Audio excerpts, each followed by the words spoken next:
No why are you a shame. perpetual victim, regardless of anything? You know why? Because it doesn't compute in most mind having the skin of the oppressed in the bank account of the oppressor. Yeah. That doesn't make sense to what does that even mean to niggas? Because what it means is this has so much cultural credibility, and he used it to. Why the fuck is even the point in doing this boycott shit anyway? Because y'all don't keep it consistent. What is Jay-Z going to do?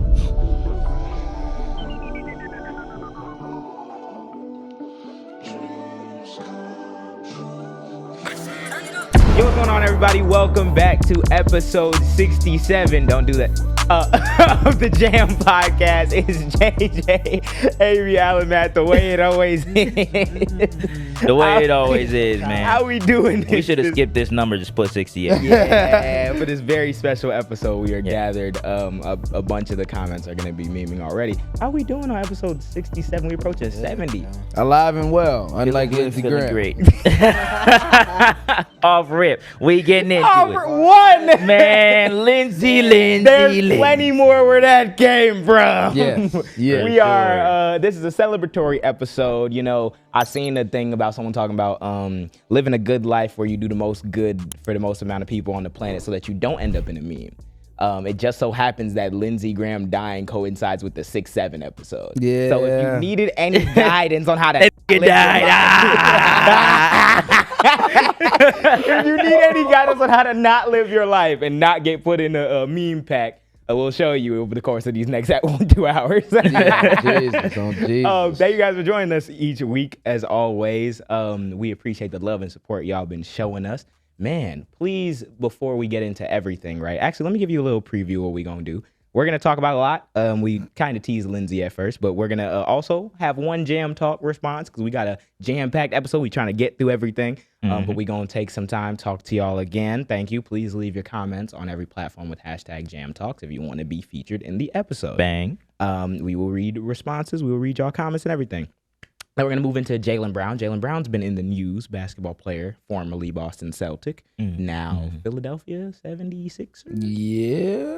And maybe not for long. Brian going to the 76ers. They're going to trade their You whole... think? No. Yeah. He was saying he going to the Wolves. Oh my God. Go to the Wolves. But he's going to Minnesota. You tripping. Nah, he's not going to Minnesota. But yes, in basketball news, that's mainly the focus is Jalen Brown. They've been playing some games with the acquisitions and the rhetoric after he was traded. So we're gonna dive into a little bit about that. Come on the pod. Then we're gonna talk about the man who's in a pack right now doing an Irish jig with Mitch McConnell. With his former soul. Senator from South Carolina, Lindsey Graham. We're going to talk about who he was and why y'all Why discuss are they it. lying? What? He's dead. Yeah, Like Mitch is Mitch gone. McConnell? Yeah, Mitch is He gone. in hell. Yeah. You that ever boy's seen gone. a man have to do multiple proof of life verification? That was an old ass picture. His wife chilling and yeah. Yeah. There's a lot of Republicans is going out a little sad. Yeah, and that's what happens when you hold on to power for 500 years. Oh, God. Then we're going to talk a little bit about the other dead Republican, Charlie Kirk, who apparently is in talks of having a statue. I don't know if that's true, but AB's going to let us know in a few minutes. Then we're going to get into the meat and potatoes of the episode, also known as the bag works. Beginning with an update on Nolan Wells. We've had many timeline has been updated, many a story has been put out, and many a AI things have been put out. Man. Did you see the AI With his footage of his mama? Nice. These niggas. we need to track that. trifling. No, track whoever did that, and you need Jail time. I can't even say what I we would can't do to really you. say. I said Nolan's friend is going to hell. Oh, That we gonna talk Yeah, we about. gonna talk about it. Oh, We I gonna can't talk wait. about it. Hell, bro. we need to drag these AI people in front of committees and put you in prison. Stoning. I'm not gonna. We need to Nah. dissolve your businesses. This is wicked. We Yeah.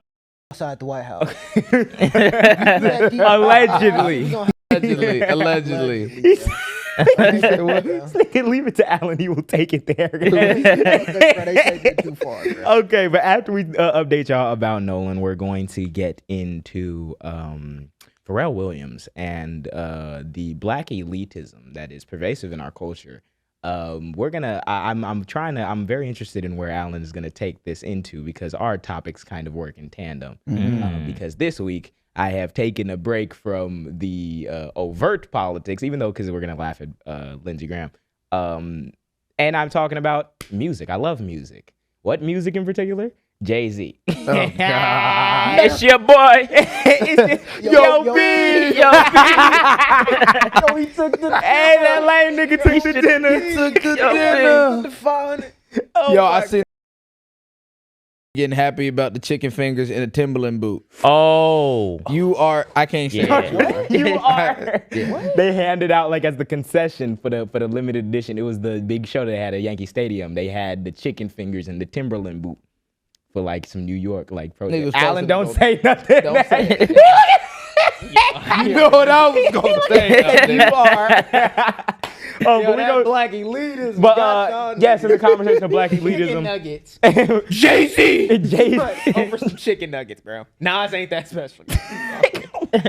Chicken nuggets. Jay-Z got into, don't click off yet. Jay-Z is in hot water again after responding to criticisms of him crossing the picket line, as it were, and releasing an exclusive 30 anniversary edition of Reasonable Doubt through Target.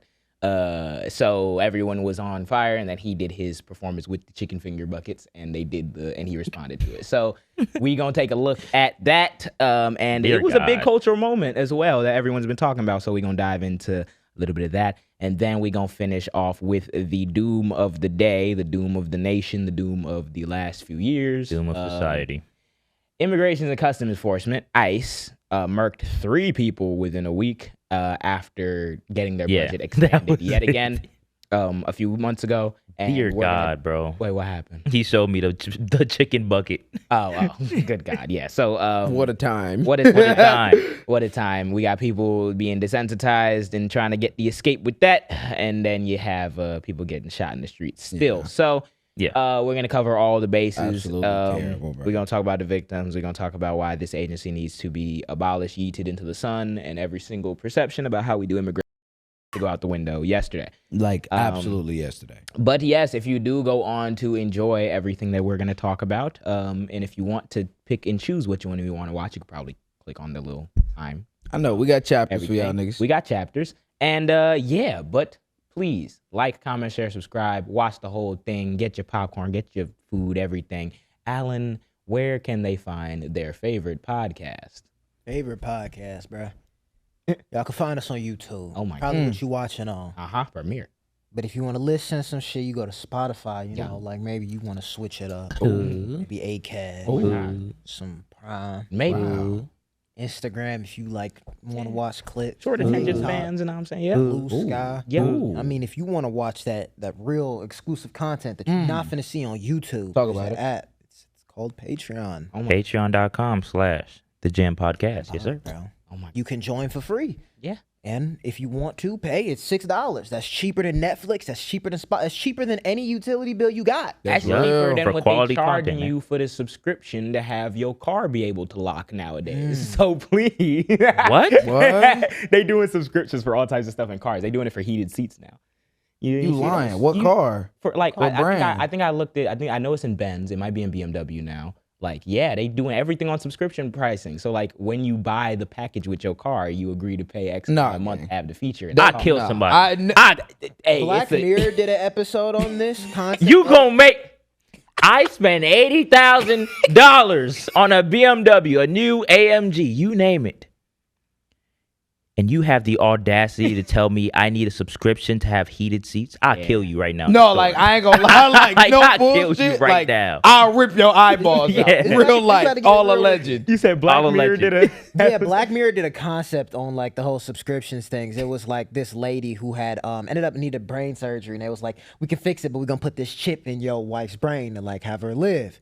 So she ends up doing it, and through it, like they have to pay a Oh subscription. yeah. So as time kept Subscription. going, as like the chip or like that company got better and more people got it, they start increasing the subscriptions. But like, you know how like with actual tiers, like you have other shit that kind of goes down in quality. So imagine you got a chip in your brain and they like, you can't leave this radius unless you pay more, an extra tier. Yeah. So like she would damn near die if they left the town to like increase. It was a crazy See, this is why we Yeah, need media that's not too literacy. far off. like, that's I'm about not to too say, far not off, too bro. far There's a reason why they put things like that in media, because then you blink and that's actually what niggas is doing. If you cannot buy and own the thing, then you cannot pirate it.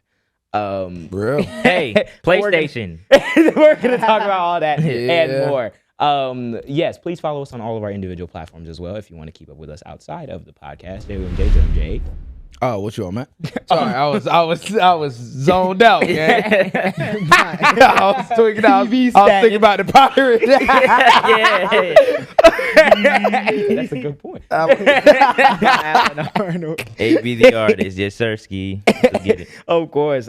Please keep up with us and lock in because it's about to get serious. Yeah, it's about to get wicked. The About to first get wicked. serious order of business is Fit check of hell. Fit check. What we got? what we got on the feet and on the legs and on the body today. Let's start. We can do in jam format. Oh. What are these, Georgetowns? Georgetown. Gray, Georgetown navy blue, Jordan 6s. Rock with them. This is probably my favorite. I barely wear these. Those are so Are those- hard.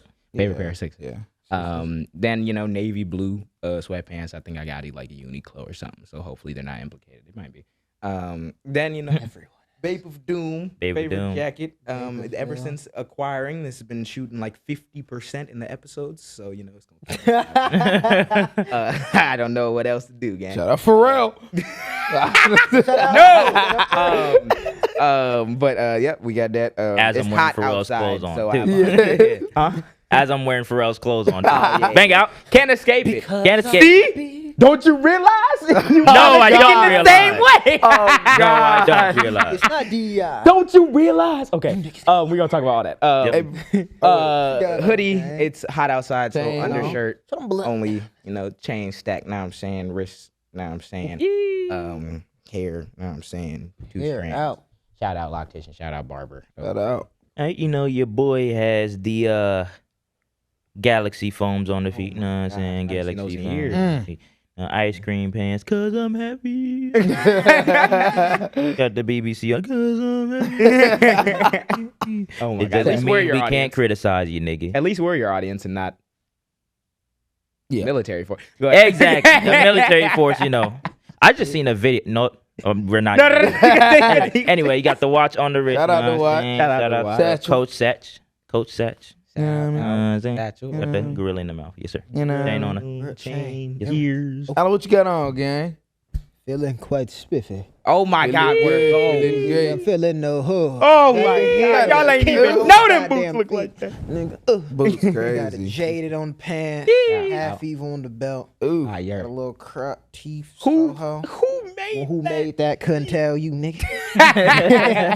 Got the entire studios on the jacket. Dang. Rings, earrings, Dewey. Shout out. Hang out. Feeling, bro. W fit, Like, gang. I'm In the feeling 90 good, feeling degree, In the bro. 90 degree. Gotta Gotta go Gotta off have the the fit, fit. bro. Got to. Let's show y'all can do this shit a little feminine. It don't matter, gang. Got to. Come on. It's Dang. crazy. I mean, I'm not even gonna do it. I, mean, I can't even do it, bro. I feel like y'all we have gotta, like one of them every episode. every time. Yeah. Y'all Every gotta be episode. put onto the game, bro. Some people are not Free ready. yourself. Sometimes Free yourself. Real mind. Matt, I got the last but not least. I got the I'm not free. Got the shades on. You feel me? Got the shades on. You know, when we was in the airport, we got compliments on our shades. Yeah. Yeah, like it was the first time in a Merchant. while I heard someone compliment my shoes. They were like, "Oh, this shit's so cool." I was like, "Oh, shit was the TSA agent." Shout out. Bro, that nigga made me take off my belt, bro. Yeah. I think it was either on the way there or back. He was like, take off your belt. And like my shit was like literally about, he was like, take off your belt and I had to put my arms up at the same Oh, time. yeah, 'cause you- So like my pants is like dropping and I'm like, Wanted to see some dick. thank you, bro. Humiliation ritual, bro. Geechee, man. Geech, Yes. man. Gotta hit the Geech, starfish man. Yeah, that's pose you. in the scanner, but go ahead. What is wrong? Yo. Pants falling and Starfish pose. Starfish. Starfish. I ain't never heard a nigga call it that. The starfish Get pose. starfish gang. pose. I got the shades on. I got the shorts on. I got the Nike tee. And I Bang. got the chains I still have. Dang. And yeah, I'm chilling. I need What a material was retwist. that Nike shirt? That shit hard. Yeah, I thrifted this actually. That Yeah. shit. Yeah, I thrifted this joint. What was I finna say? Oh yeah, I need a retwist. So loctician, I'ma see you. Shout out Renaya. And I also need a haircut, so I'm gonna see you. Shout out my nigga Rob. Like, Hey, niggas, we might have to set up an appointment. yeah, we gonna have to. But WW Fits is hitting today. It was a very special occasion today because what we about to talk about is very, very serious. So without further ado, bang. Let's begin with catching up with the village. What is our let's hit one the and village only, first. JAAM Talks comment? And then One and only JAAM Talks comment. It was sad, but I was like, I want to make sure you seen and shit like that. okay. Who's the lucky individual? Shout out Destiny Beasley. Oh my Destiny God. Everybody, can we give a clap for Destiny Beasley? Destiny Beasley in advance. It's about to be some crazy. Hashtag JAAM Talks. Oh Lord. I'm a 25-year-old woman. I don't know why I'm smiling, but it's like Nervousness. it's bad. Yeah. Okay, is that I'm a 25-year-old woman in California. I'm so glad you guys put out a new episode. My aunt passed early Monday morning, July 6th. She had a seizure and stopped breathing. Damn. I've been listening to nothing but y'all's podcast to help me through the week. I appreciate everything y'all are doing, man. Jesus. That's Shout out, Genuinely Destiny, sorry for man. y'all. Shout out to Oh you, God, man. Hey, man. condolences for the loss. That's man. crazy. That like I would have never imagined that was the comment. Because like, what do you Yeah. mean you listen to niggas to like while To you're soothe grieving? yourself, like, Like, man, I would have thought bro. this made you more depressed. Yeah.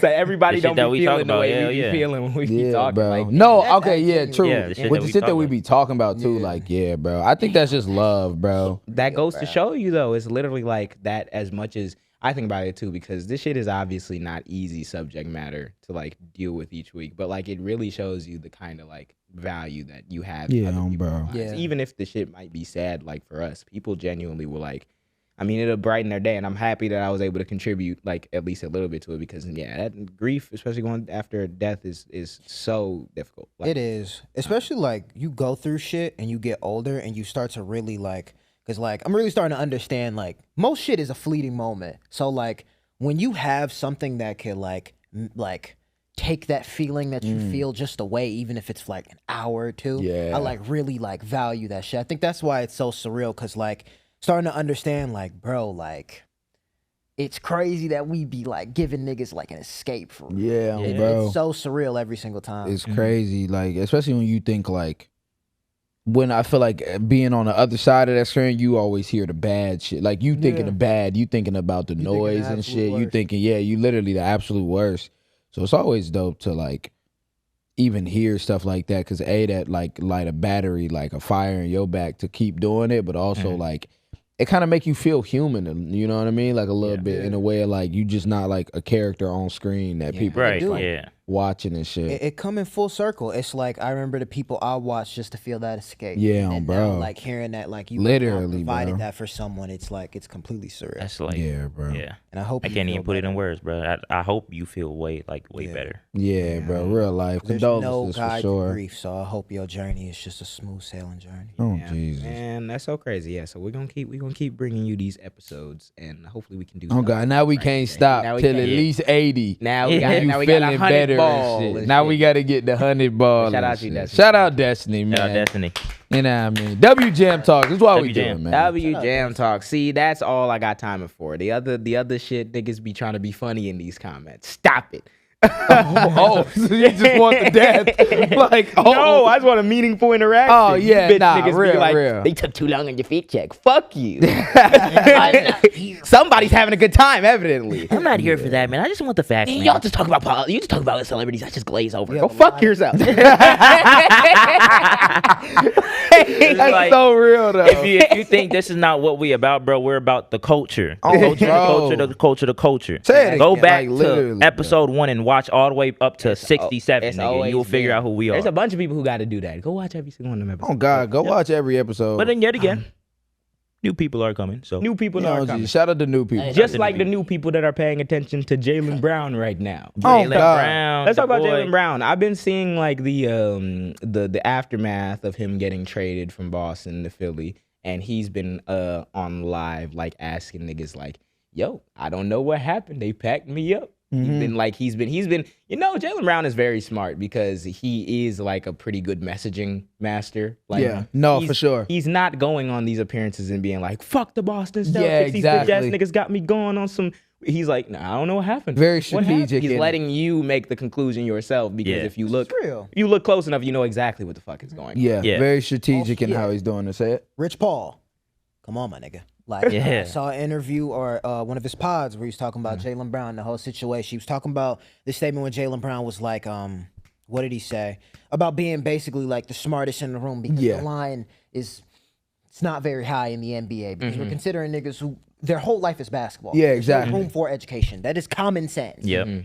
Rich Paul was like, well, the thing about what he said, he was like, he wouldn't say that to no agent because like he just wouldn't. And I'm just like, How you know though? first off, Number one, how you know? Number if you're saying that in the things of like he's not saying that to an agent because an agent is educated in X, Y, and Z.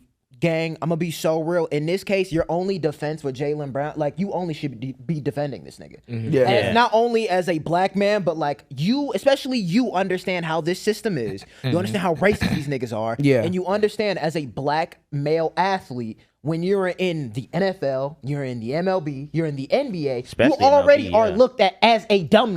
So when you challenge that, Shut up when and you just- have niggas like Yeah. going after Colin Kaepernick because they see that hint of intelligence, it's like, shut the fuck up, nigga, Yeah. and just play ball. Yeah. So for Rich Paul as a black man and you representing what you representing, I'm just like, bro, your only defense is just to defend a nigga because what's Yeah. happening to him is ludicrous. You bro. should be defending that I nigga. seen like I don't know if it was him. Like again, the context of his comments. I heard there was someone who was like saying that they're close to sources inside Boston and the team, like the team executives, because they've been getting asked like, why the fuck did you just trade our franchise star? Yeah, bro. And what some of the executives, one of the some of the white men brought back the answer of like, yeah, Jalen Brown was thinking he the smartest person in the room. So I don't know whether or not. God forbid nigga has okay. a brain. I was gonna say. So first, I was gonna say. Not so, for me. I've been in that. Yes, man. Exactly. No. Yes, So, like, Thank you for the good money. It was so insidious. It was so insidious because I'm like, it's either Rich Paul was like on the opposite side of that, which is why we're saying like, yeah, either way, you should just be defending the nigga. That's it. But Yeah. like these white men were sitting there saying like, yeah, he wasn't matching the prototypical basketball player. You know, this is kind of been so what you're saying is. Because Jalen Brown went to college and he went to talks college. about social activism and he talks about like he wanted to reinvest in, he wanted to close like the racial wealth gap in like Boston or whatever. He's talked about all that. He worked with his organizations to do that. So what you're saying is he's not the prototypical dumb nigga who he gave $1 billion at 18 Yeah. and he's talking a little bit too much. That's racist. baby.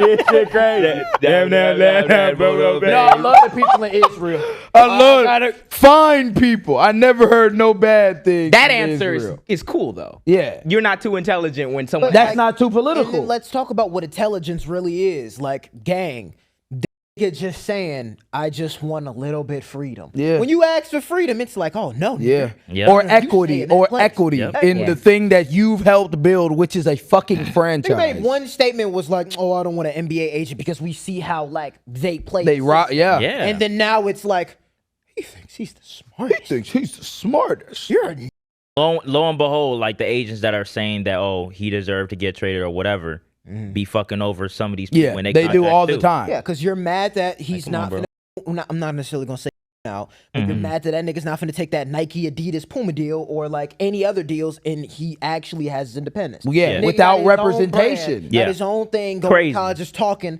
and now he thinks he's the Well, because think about it though. It's the reason why I say without representation is because it's not even a matter. It's not like the nigga walking around being like, yeah, I'm gonna start my own big baller brand, black owned business. No, it's not like the nigga walking around with a fucking Kangol hat or not. Like no, No. the nigga is literally saying representation. He's saying. He's been saying, oh, you know, players should have equity in this or players should have representation in that. It's not even that he won't take the night. Well, in this case, he has his own shoe deal, like actually, right? But I'm sure Jalen Brown would do something like that, a deal, if he was represented as such in the deal as maybe a partnership or you know what I mean, a joint project, a joint venture or something. Yeah. These niggas don't want that, and that's where it does boil down to like the freedom part of it. Like they don't want you to have They want you to have the bare they don't want you to have equal footing. They want you to be here. Be like, you know, you're on the team, but they don't want you to have equal footing like an actual peer. Nope. So then you could be judged or you could be. And that ruins the dynamic because you're not supposed to be a peer to these white executives. Nope. You are like you're exactly what they want you to be. Think about it, right? They talk about like the owners and like it's normalized in these sports leagues to have owners of the teams. It's like, but again, the people who create and do the thing each day are the players. And if your leader is like a Jalen Brown, you'd expect them to have like some would say so. It's normalized with like LeBron. The thing is like, oh, you do some shit, he gonna get you traded because you've acknowledged that nigga has enough respect in the league as a player because he's the GOAT or whatever that like he should have say so in the front offices.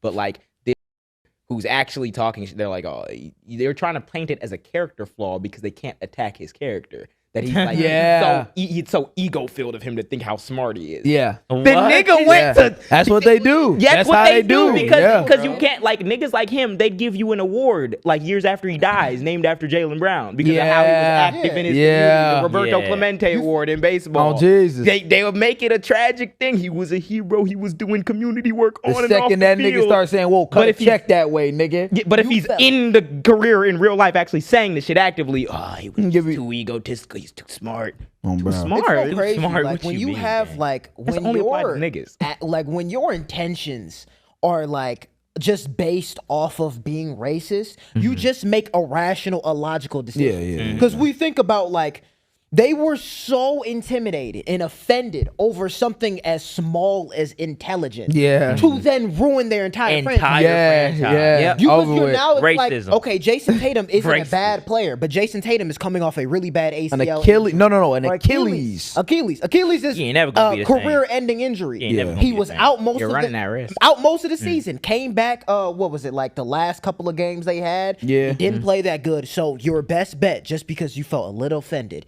is to remove the star player who helped cover for that. Yeah, help cover for that. I mean, like and was your Finals MVP the year y'all won the championship? Like, are we forgetting that? Like, fuck your whole shit up. What'd you say? They said he was the what player? 7th best player in Cut it out. on his team. Cut it out. What? Derek White's better than nigga? Cut it out. Yeah, really, I guess. I would say what really, and I think we can wrap up. Like, that's the funniest part is that what really happened here is what fucking Bill Chisholm is the nigga who's like one of the head partners of what is it, STG Partners, the niggas who bought the Boston Celtics. You want to maintain your PR.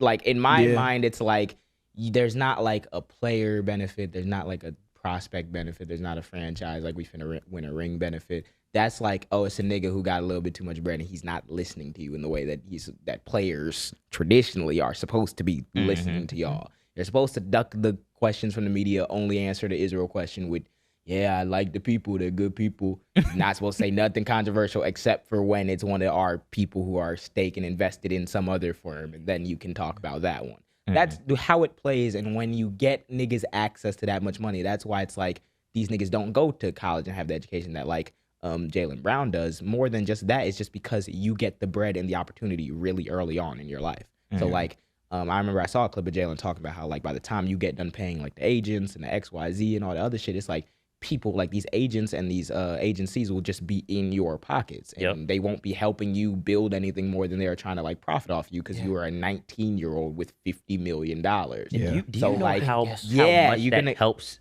all the other kids that are think about just that little nugget of knowledge as a nigga who been in the league who's like, you don't just get it, they signed you to bread and then you just all free. No, it's things that they maintain with you and before you have the literacy to know how to handle that financially. So of course a nigga goes through that situation, comes up out that situation and is educating others on it, and that's a bad thing. It's a bad thing because it upsets the climate of what's accepted by these white owners. Just exactly. A nigga to shut up and dribble. Run at the combine, do your little dunk. Don't say none of that money talk, that political talk. Hey, Jalen, gang, you and we Kyrie. Can talk about it. Slide on the pod, gang.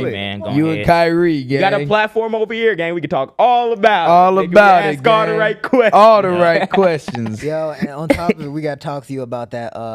That shit with your hairline. The chalk. The shit. All on his shit. Funniest video. I know a guy we can handle your barber that did. You don't be doing it in here. I know a guy. You gotta handle that nigga. Oh my gosh. Life and Fate handled the nigga earlier. Oh my On God. the Grim Reaper handled the nigga. For whom the bell tolls. In the middle of the night, took that nigga's soul. For whom the bell tolls. It's so hot here. I did everything I was supposed to do. Your friendly neighborhood Nigga Spider-Man. Kratos in hell, nigga. Your friendly neighborhood senator from South Carolina, Lindsey Graham, suddenly died the other day. Yeah. Um, All right, so uh, I think, bro, we could sit here and laugh about him dying. We could sit here and go through. Do you got a clip of him? I think I do. Oh, do you? Yes, I do. Oh, okay. Never mind. I was about to say we can sit here and pull up clips of him. Oh, but yeah, if we got a clip, we can do We're it. going to pull up clips on him. So I believe Allen, bro. Lindsey Graham was He was one of them figure. guys. he was the senator from South Carolina. Okay, yes, these are good. So he was the senator from South Carolina since I believe 2002. Right? Yep. You already seen one. I think he was the senator since 2002, and he was a Republican, of course. He, since we giving out eulogies, right? So how do we remember this person? Right? Yeah, on Jesus. You have- I remember that neck was mad long. Yeah, he did. Like I remember that nigga had a gobbler on him. Yeah, that he nigga was did have ugly a- as fuck. He did have a pretty good gobbler on him, but if I'm yes, let me look at when he was first Turkey neck. elected. Yeah, he was inaugurated 2003 to 2026. 2003. That's my whole life. That's your whole life. Literally. Lindsey Graham has been in the Senate since he was born, since before we were born. That's nuts. Damn. One nigga. One guy. And he was a character for One sure. nigga. I just want to take. Yeah, let's take Here, a can we trip click down on memory the- lane. let's do the second one. The problem with Lindsey Graham is he was your run-of-mill Republican, which means soulless, rudderless, principleless, dick sucker of Donald Trump when politically expedient to him, dick sucker of any ideology or violent political opinion or crazy political opinion the moment it benefits him. Allegedly, probably an actual dick sucker. Yeah, I think there's been many Yeah. stories and a rumor of him being in the closet because there was allegations that he paid like some gay sex workers and then voted consistently against anything that was pro-gay in the Congress. Again, he's a run-of-mill Nigga Republican. named Lindsey, gang. Put Put them two and two together. His sister is now serving in his place, and I was Because like, that's legal. and I'm like, I guess the way we do it, I mean, your sister Lindsey got fucking it because I mean, if we the way that these people like make up gender roles in their mind, it's like you could have a girly name like that, but like, I can't take you But, like, serious. I Your mean, name Lindsey. just gang. but like we're Yeah. supposed to, you look past it because like none of that shit actually matters. It's You just made it to the cultural government and didn't change your name before you died. Now on your tombstone, they say Lindsey. Who's this woman? She is resting in a place right now. Let's look at what he thought should be done to Gaza on two separate occasions. Because Lindsey Graham also was pro-Iraq Oh my war, God. which was historically awful. Pro-Iraq war. Yes, back Good in Lord. 03, he came in Congress like, we should be invading these niggas. He was pro-Iran war. He's pro-Gaza genocide. Pro-Israel. Let's listen. Yeah, let's memory lane. Let's check it out. I'll get for you the AIPAC numbers while he's talking about what should happen to Gaza right here in this interview. This is not only the first one. Did we think 1 minute about starving the Germans? Did we bomb every city into to smithereens? So this You is a compare war. No, this October is, 7th to World War II. yes, I am. This is an absolute existential threat to the Jewish people. What happened on October the 7th was 1,200 people were slaughtered, raped, and murdered and filmed by radical Islamists who would kill every Jew if they could, to the world. If you don't understand this is a threat to Israel's And then they survival, flattened Gaza. just flatten it. We flattened Berlin. We flattened Tokyo. Were we wrong to drop an atomic bomb to end the Japanese reign of terror? Were we? So my view, if I were Israel, I would have probably done it the same way. Can we pause? Without military victory, Yeah, there. And you flatlined. He goes, yeah, Bang out. I'm about to say something got flattened, but he Have said, you seen this? No. He Let's said- take a second to just look at him.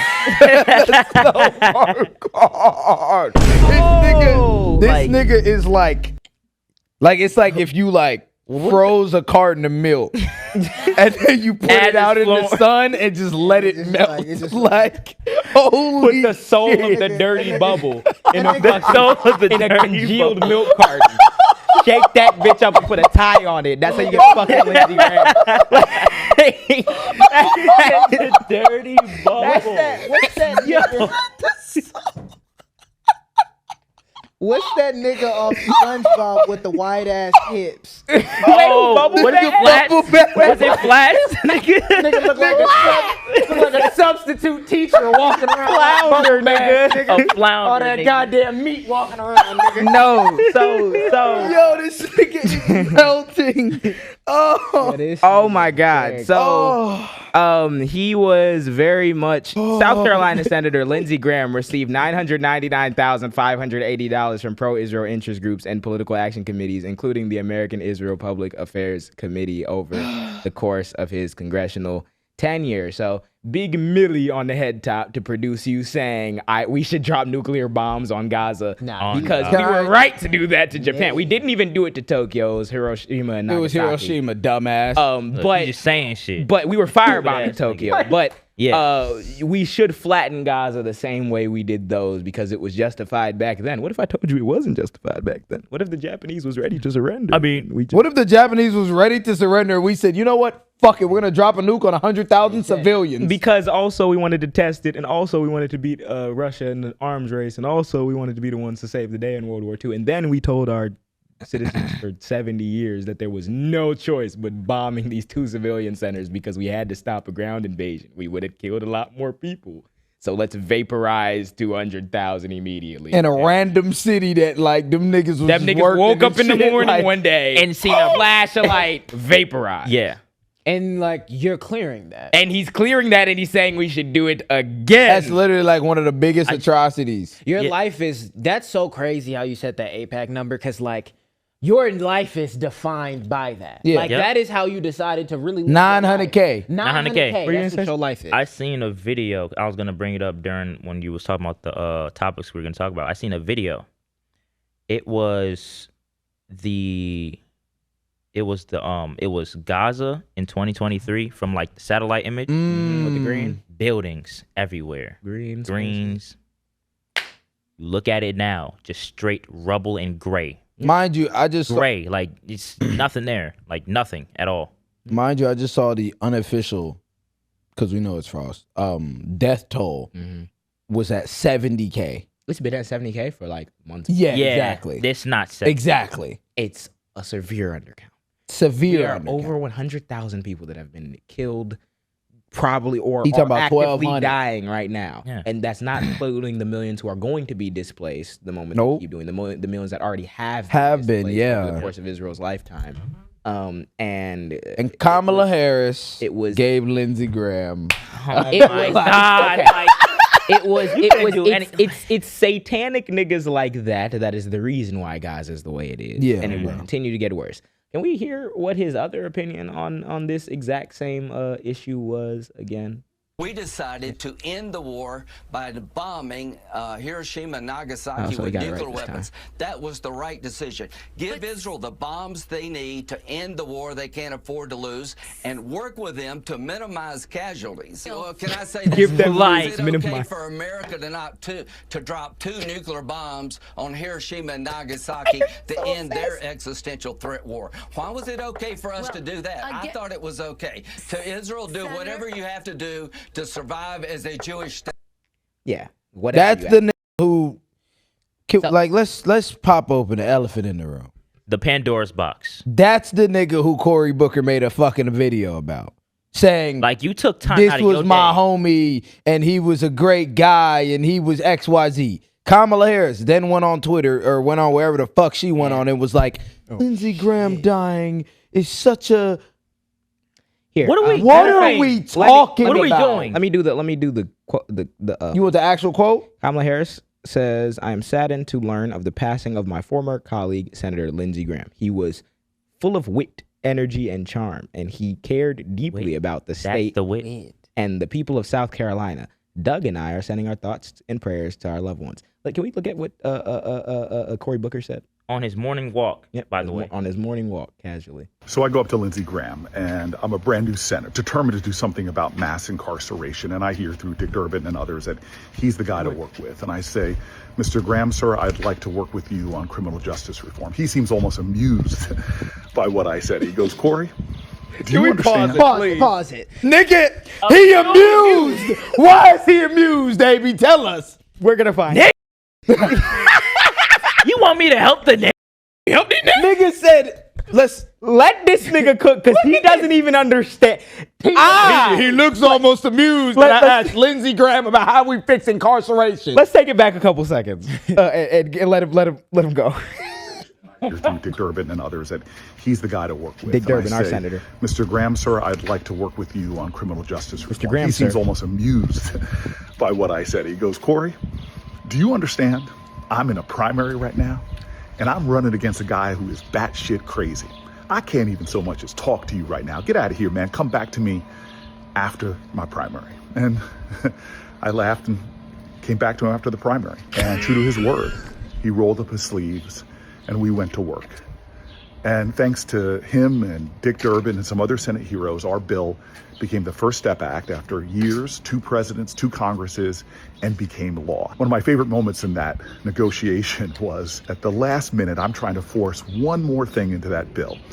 This has to do with children being put in solitary confinement. And I am going at it with this White House official who says, no, hard no. And we're almost yelling at each other. And then he says, I'm going to get Lindsey Graham on the phone and he will tell you.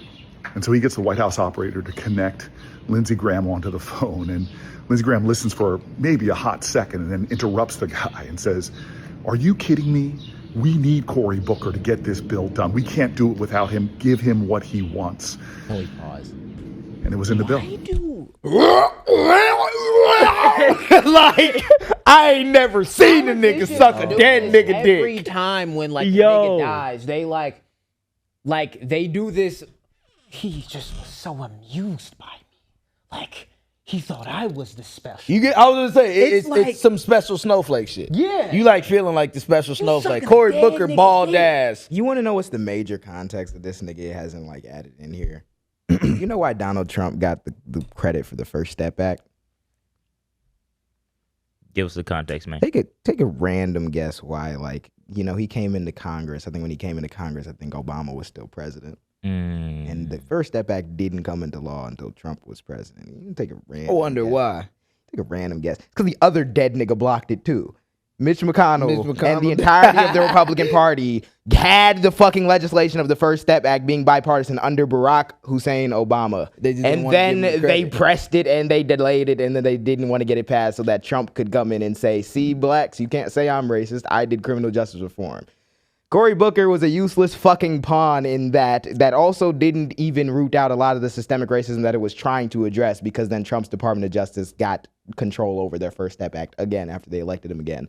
And the shit is like, no one talks about it nowadays. Republicans don't even claim credit for it because the era of Republican that wanted to do criminal justice reform and look not racist is gone.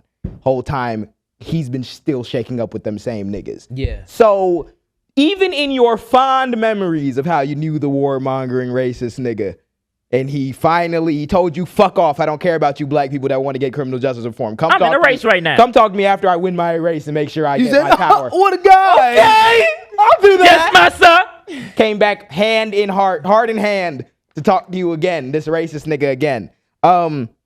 Little additional context about Lindsey Graham that I really feel like is very, very pivotal here.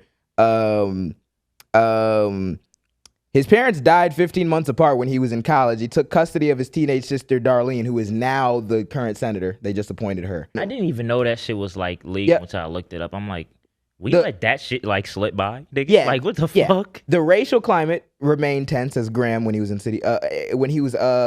city attorney in the central city of about 3,000 people. This is in South Carolina. He entered politics in 1994 as a congressional candidate in the 3rd District.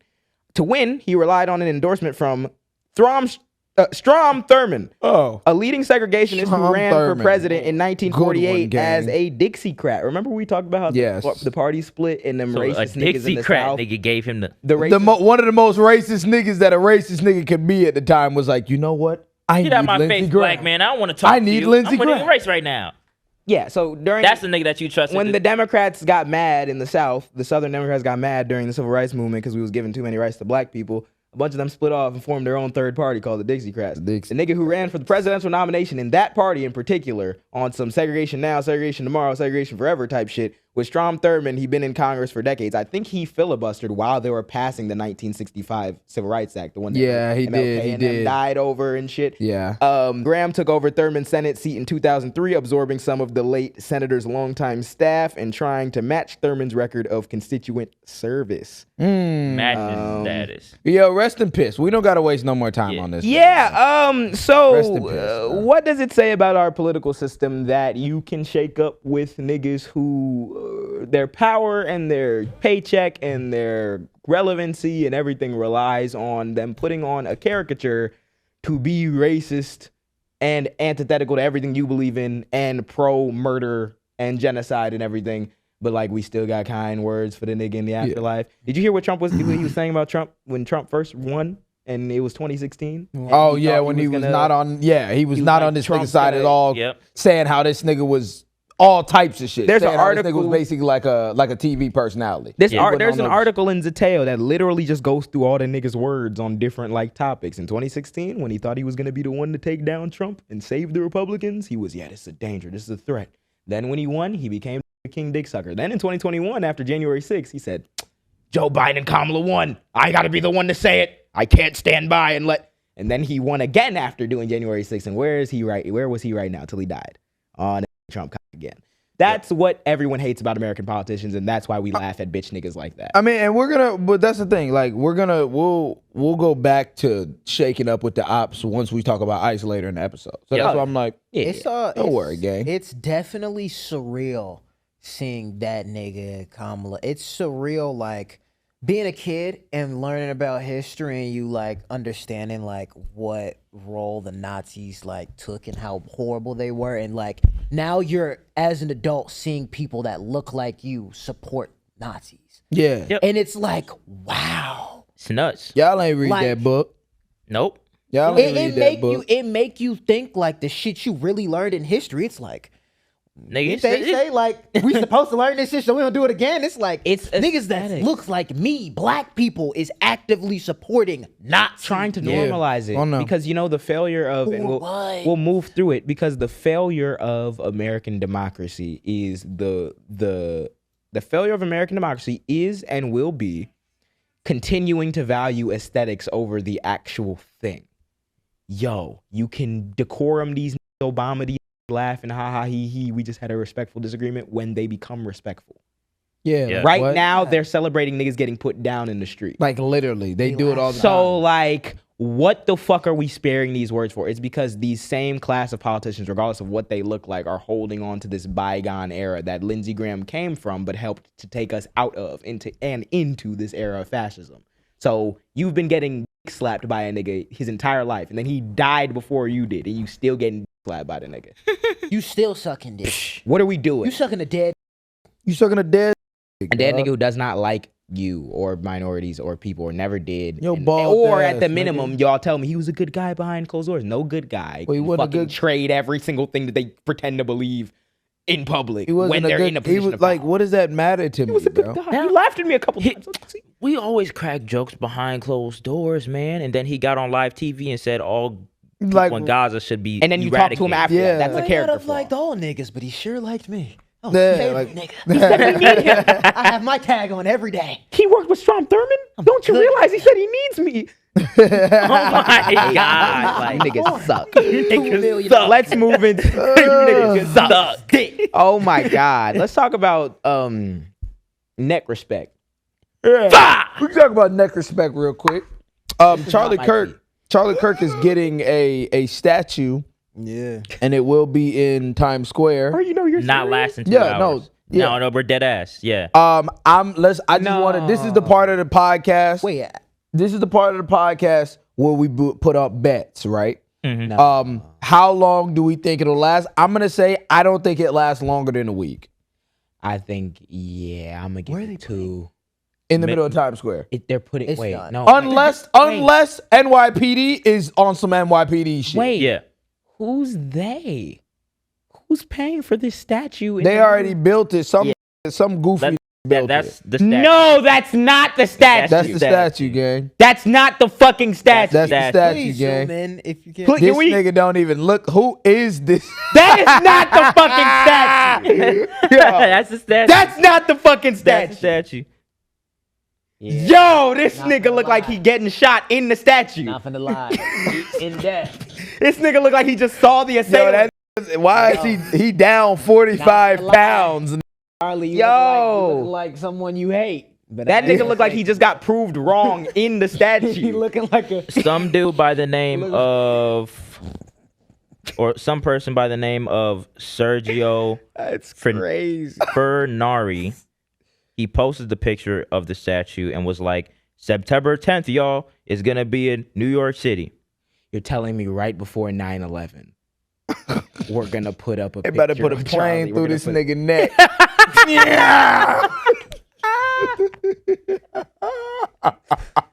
Oh, I give it less than 24 hours. How that much- will be the worst attack on New York That's since the, that well, day. this is the thing. Yeah. It's not. You're that's, going that's to what put makes that you in the think- middle of time? That's what makes you think it's fried because it's not like no city shit. Like it's not like the city was like, yeah, we're gonna build it. No, No, no. this This is is a a random random nigga who's about private to nigga. bring it up. Yeah. So He I will give it. be I on give it less his than a head. week. I give it less than a week. Yeah. Oh, it's just a random. Yeah, it was a nigga who made it. Look at him. First day. You think this is? They you finna think see this nigga drop You it think off this and beat the shit out professionally of him made? and Look at his this You've nose. seen Dwayne Wade shit. Like, Yo, the nigga who made this must have made Dwayne Wade shit. It's the same nigga. It's the same nigga. There's no way. Jimmy Neutron. This shit off, bro. I'm not gonna lie, dude. That nigga look like This Jimmy nigga Neutron. fucking popped, nigga. Yo, they gonna make it. Oh They my gonna turn God. the microphone into a in 2 weeks flat. Yes, They yes. will turn the mic into a in 2 weeks. Yes. I'm not Yo. gonna lie. Can we like? We go got to some New York people. Yeah, ourselves yeah, and yeah. then- Bro, that's what. Yeah. We gotta Wait, film wait, it. wait. We'll film it. Allegedly. We'll film it. Allegedly. We'll film it. Let's do it on Patreon, allegedly. Oh my god. Because somebody gonna vandalize it, they gonna trace it back to our black yeah, ass. yeah. Hey. $5,000. Yeah, hell no. That's gonna be. They got 93 million in New York to look for before us. And That's throw a true. chopped cheese at that statue. No, on bro. God, Yeah. they gonna be putting grab on that nigga. Yeah. They gonna be putting Grab grab on that nigga head. Put the grabbers on that nigga head and shit. On fun now. Grab on Straight Oh, bacon, yeah. egg, and cheese on Oh, that. yeah. Don't misconstrue this as a JAAM endorsement of vandalism. I'm saying that's not the way to go. I just don't foresee a future in which he won't be on his neck in 2 weeks after the statue. Yeah, I mean, failed. bro. I'm not saying to go do that if you live in New York and you were within walking distance to where the location of the statue would be. Never do that. That's Yeah. I would never tell you to get a permanent marker and put like a circle around. I would never tell you to write like bless never. on the niggas like neck so you got blessed throat. Bless. I would never tell you to do something like that. That's disrespectful. Nigga, we have to respect Right, the dead. target practice on this nigga jugular. nigga. Am I wallet? Am I I'm wildin'.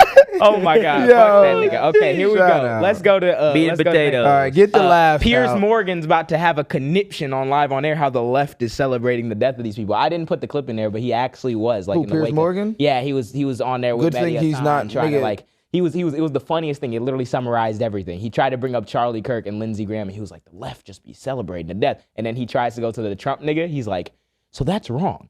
Do you condemn when Trump said the same thing about those dead people when they die? And he's like, are you going to condemn the dead people for saying what they said about Trump? You're trying to play. Yeah. Are you gonna Yeah. condemn the Yes, dead yes. people? Yes, because that's how they. And this is why we Piers let Morgan. this is why we let this beans and toast ass shouldn't be in our politics. No way. Yeah. What the fuck? Take This this nigga nigga got a off the whole fucking thick air, ass bro. accent. Piers Morgan. What the fuck? Like, what are we talking Just about? to be a Who is British this dumb nigga? nigga that sounds objective. You want to know nigga, him is literally, I seen this one British nigga talk about how he like a court jester. He's just a nigga with a British accent that fools Americans into thinking he sounds more reasonable. Yeah, exactly. Because he has a British accent. Yeah. So it's literally some like, well, mate, the same thing ain't it? Like, fuck you. cheerio, nigga, fuck you, nigga. Yo, people is in America eating Long John Silver's as we speak. Yeah, true. Smarter than that. gang. Oh my This is god. the best food I ever had. Goes to fucking Wendy's. Like, Yeah, come on, I bro. mean, Oh my yeah, God. Straight see, bile. nigga, blood hot dogs and shit. Blood sausages.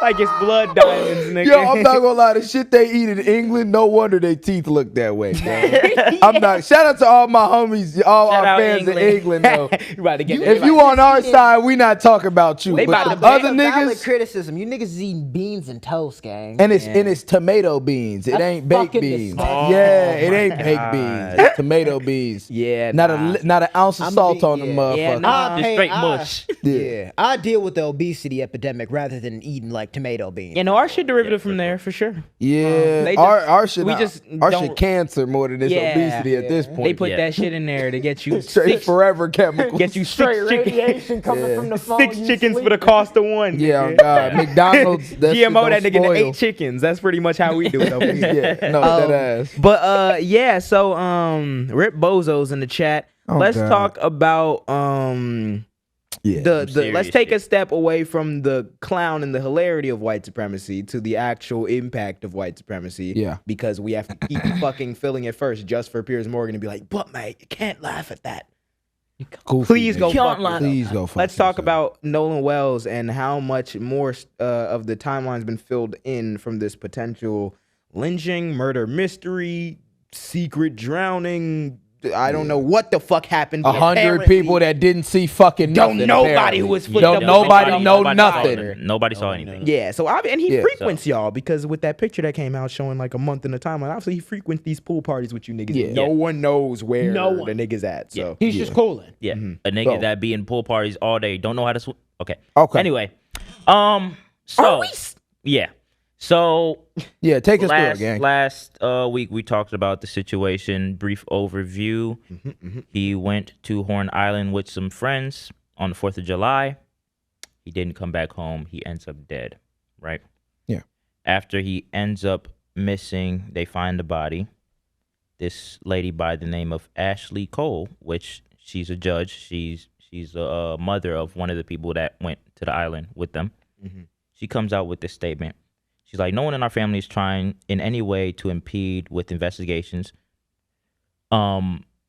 Yeah, by, deactivating your accounts, everything. And taking the phones and taking the taking keys. the phone, and taking the keys, taking it. being a judge before the Yeah. investigation, coming out and giving your side of the story. You And then already saying, hey, everybody, don't say a thing and then just wait for the lawyers to talk. Continue. No one's trying to. Nobody's yeah, impeding. continue, sorry, Nobody's yeah, impeding. continue. Yep. By law enforcement or to otherwise hamper the family and law enforcement's quest for answers, Warren was interviewed by Jackson County Sheriff Department and cooperated fully. He saw Nolan last around 3 p.m. 4th of July. They left around 4:30 p.m. when the boat was taken on the water. Nolan made the decision. She says Nolan made the decision to stay on the island and return inland later With no boat. another group of friends. Okay. Okay. Okay. Another reference. That's why you had his phone. So Got it. now, after all this comes out, Mhm. Nolan's family decides to hire Ben Crump. He's a civil rights attorney. Yep. Oh, Shout I out. know, like your share fair of just started. Oh, they're like try to make it a thing when Ben Crump gets on the case. They're like, oh, it's just He's just trying to get it for himself, corruption. man. He's just trying to make money off What's wrong with niggas? the What's one wrong with nigga who dumbass stands niggas? up for niggas while you guys try to make justifications. Exactly. Fucking dumbass nigga. He's So gonna get paid for doing the work of investigating the death. after he takes over, he's like, yo, they're going to do an independent autopsy because obviously this is Mississippi. Yeah. You don't trust nobody. Nigga, your mom's a judge. We're not trusting nobody in that shit. Of course she is. Of course she is. It's the same shit as your parent being a cop. Isn't this the same state as what was the black kid, the black boy who got hung by the tree like last year? They found him on the campus. I think it was in Mississippi. I know what you're talking about. I- Like Reed or something. It was Yeah, Trey Reed. Trey Reed. Trey Reed. I don't know if it was Emmett Mississippi Till or died in Mississippi too. did he? Yeah, he was from Chicago. He did get killed in Mississippi, didn't he? Yeah, it's a history, isn't it? Yeah. Okay. So Yeah, it's not. Yeah. No, They- he just went missing. He drowned. exactly. So don't know. they said they're doing an independent autopsy. They took the body and I guess they're going to Washington, D.C. to get it done there. After the situation, they're tracking his phone through Life 360. They're like, yo, where's he at? Yeah. They say they seen his phone, the location, going off the island, going to one of their cribs. So his mom sends their friend to go get the phone. Yep. The dad also pulls up to get the keys as well. Yep. The mom's friend pulls up, asking for the phone. Why is she having a hard time getting the phone? I have no idea if you're not impeding the investigation, why she'd be having a hard time getting the phone. But yeah, they were saying, they were asking a bunch of questions. Why she needs it? What? This is your homie, right? Ain't this your homie? He's been to our house plenty of times. We love Nolan. Why aren't you giving the phone up? You should be doing anything in your power to find this sweet child and get back, because that was your child's friend, right? Yeah. Like, I don't think my mama would like know that one of y'all died, and then like we have the phone, and one of y'all family friends shows up like, yo, can we get the phone? Matt, he didn't come home. We like, why you need the phone though? Like, whoa, I need Matt home. Get the phone. Bro. Continue. There's a lot of shit I want to say on this motherfucker. So, okay. Because then the dad... They finally retrieved the phone, right? Come to find out, messages were deleted. No Snapchats. You talking about 4th of July. No Snapchats. 4th of July pool party. I went to see J. Cole the other day, and I have too many pictures. Yeah, because usually when you go places, you take pictures. On an island. On an island. You can go to an island 4th of July with a bunch of friends. A bunch of them. Group. You telling me no one did a funny Snapchat? Nobody did nothing. Snapchat. I've seen videos of Nolan doing hundreds of boats on the coastline. Nobody saw nothing. Fireworks? Apparently, fireworks. Nobody took pictures. Fireworks. Nothing. 4th of Okay. July festivities. Cool. No Snapchats. And also they were saying that the phone was in one spot when she got there. Yep. Wasn't in that spot. They kept looking for it. Eventually they found the phone and gave it to her, right? Yeah. Same thing with the keys. They were trying to find the keys. Same thing with the keys. The dad pulls up and is like, yo, I'm here to pick up my son's keys. This is at his car. the judge's house, or is this at a different? I think it's at a different person's house. This is at one of the friend groups. One of the people in the friend groups. He's like, yo, I'm here to pick up my son's keys or whatever. The kid goes, and I think he was talking to Jack or Jackson, or I don't know if it's Jax or Jackson, whatever. He's like, oh yeah, I don't know where the keys are at. I'll try to go find them. The dad says he goes, looks for the keys for like a couple minutes, comes back. I can't find them. I don't know where it's at. And then the dad overhears somebody else that's there, I guess one of his friends, on the phone with some girl, because I guess he's now the dude that's on the phone asking the girl, yo, where's the keys? Have you seen the keys? He's like, oh yeah, it's in Jackson's, or I think it was in somebody's room, or maybe Jackson's room, on top of the Xbox. Interesting. On top of the Xbox in particular. On top of the Xbox. So you knew of the location. You knew exactly where it was. Why is dad outside waiting for the intel? A woman that's not a lady that's not even there knows where the keys are. But y'all, nobody in the house knew where the keys was. What happened then? Have y'all put your keys on the PlayStation before? No. What happened? So the kid then goes upstairs. Keys right there. No, man. the dad did. The dad went upstairs. The dad ended up going upstairs and finding it. So he did say he went inside the crib and he was telling other people that he was with, like, just not going there because some shit was finna go down with them niggas. So obviously he was upset because at this point it's like, what the fuck are y'all doing? So now you playing in my face. Yeah. And I forgot to put this in. The first time he asked him, I guess the kid replied, "Oh yeah, he's like a brother to me." Da da da. He's like a brother. What are y'all talking about? He's like a brother to you. This nigga just vanished into thin air? It sounds to me like y'all guilty. Yeah. I'm not gonna lie. I would never. Like, y'all are just making it worse. Way worse, right? Worse niggas. by time. Oh, he's like a brother to me. And you don't know where the keys is, but the keys is in the room that you know it's in the room. Lady that's not even on there. The top of the Xbox. Top of the Xbox. He grabs the keys. He's like, oh, he's right there, man. That's a bad hiding spot from a toddler that doesn't want to get caught, like with his hand in the cookie jar or some shit. You put it on top of the Xbox. You just thought he was dumb enough to walk away. Raised up a little bit out of sight, out of mind.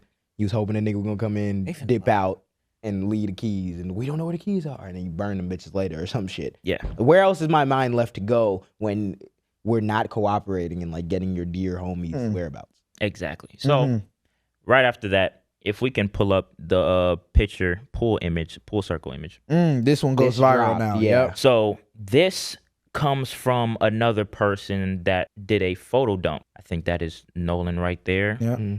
And keep in mind, when people found this, they was like, what the fuck? Yeah, because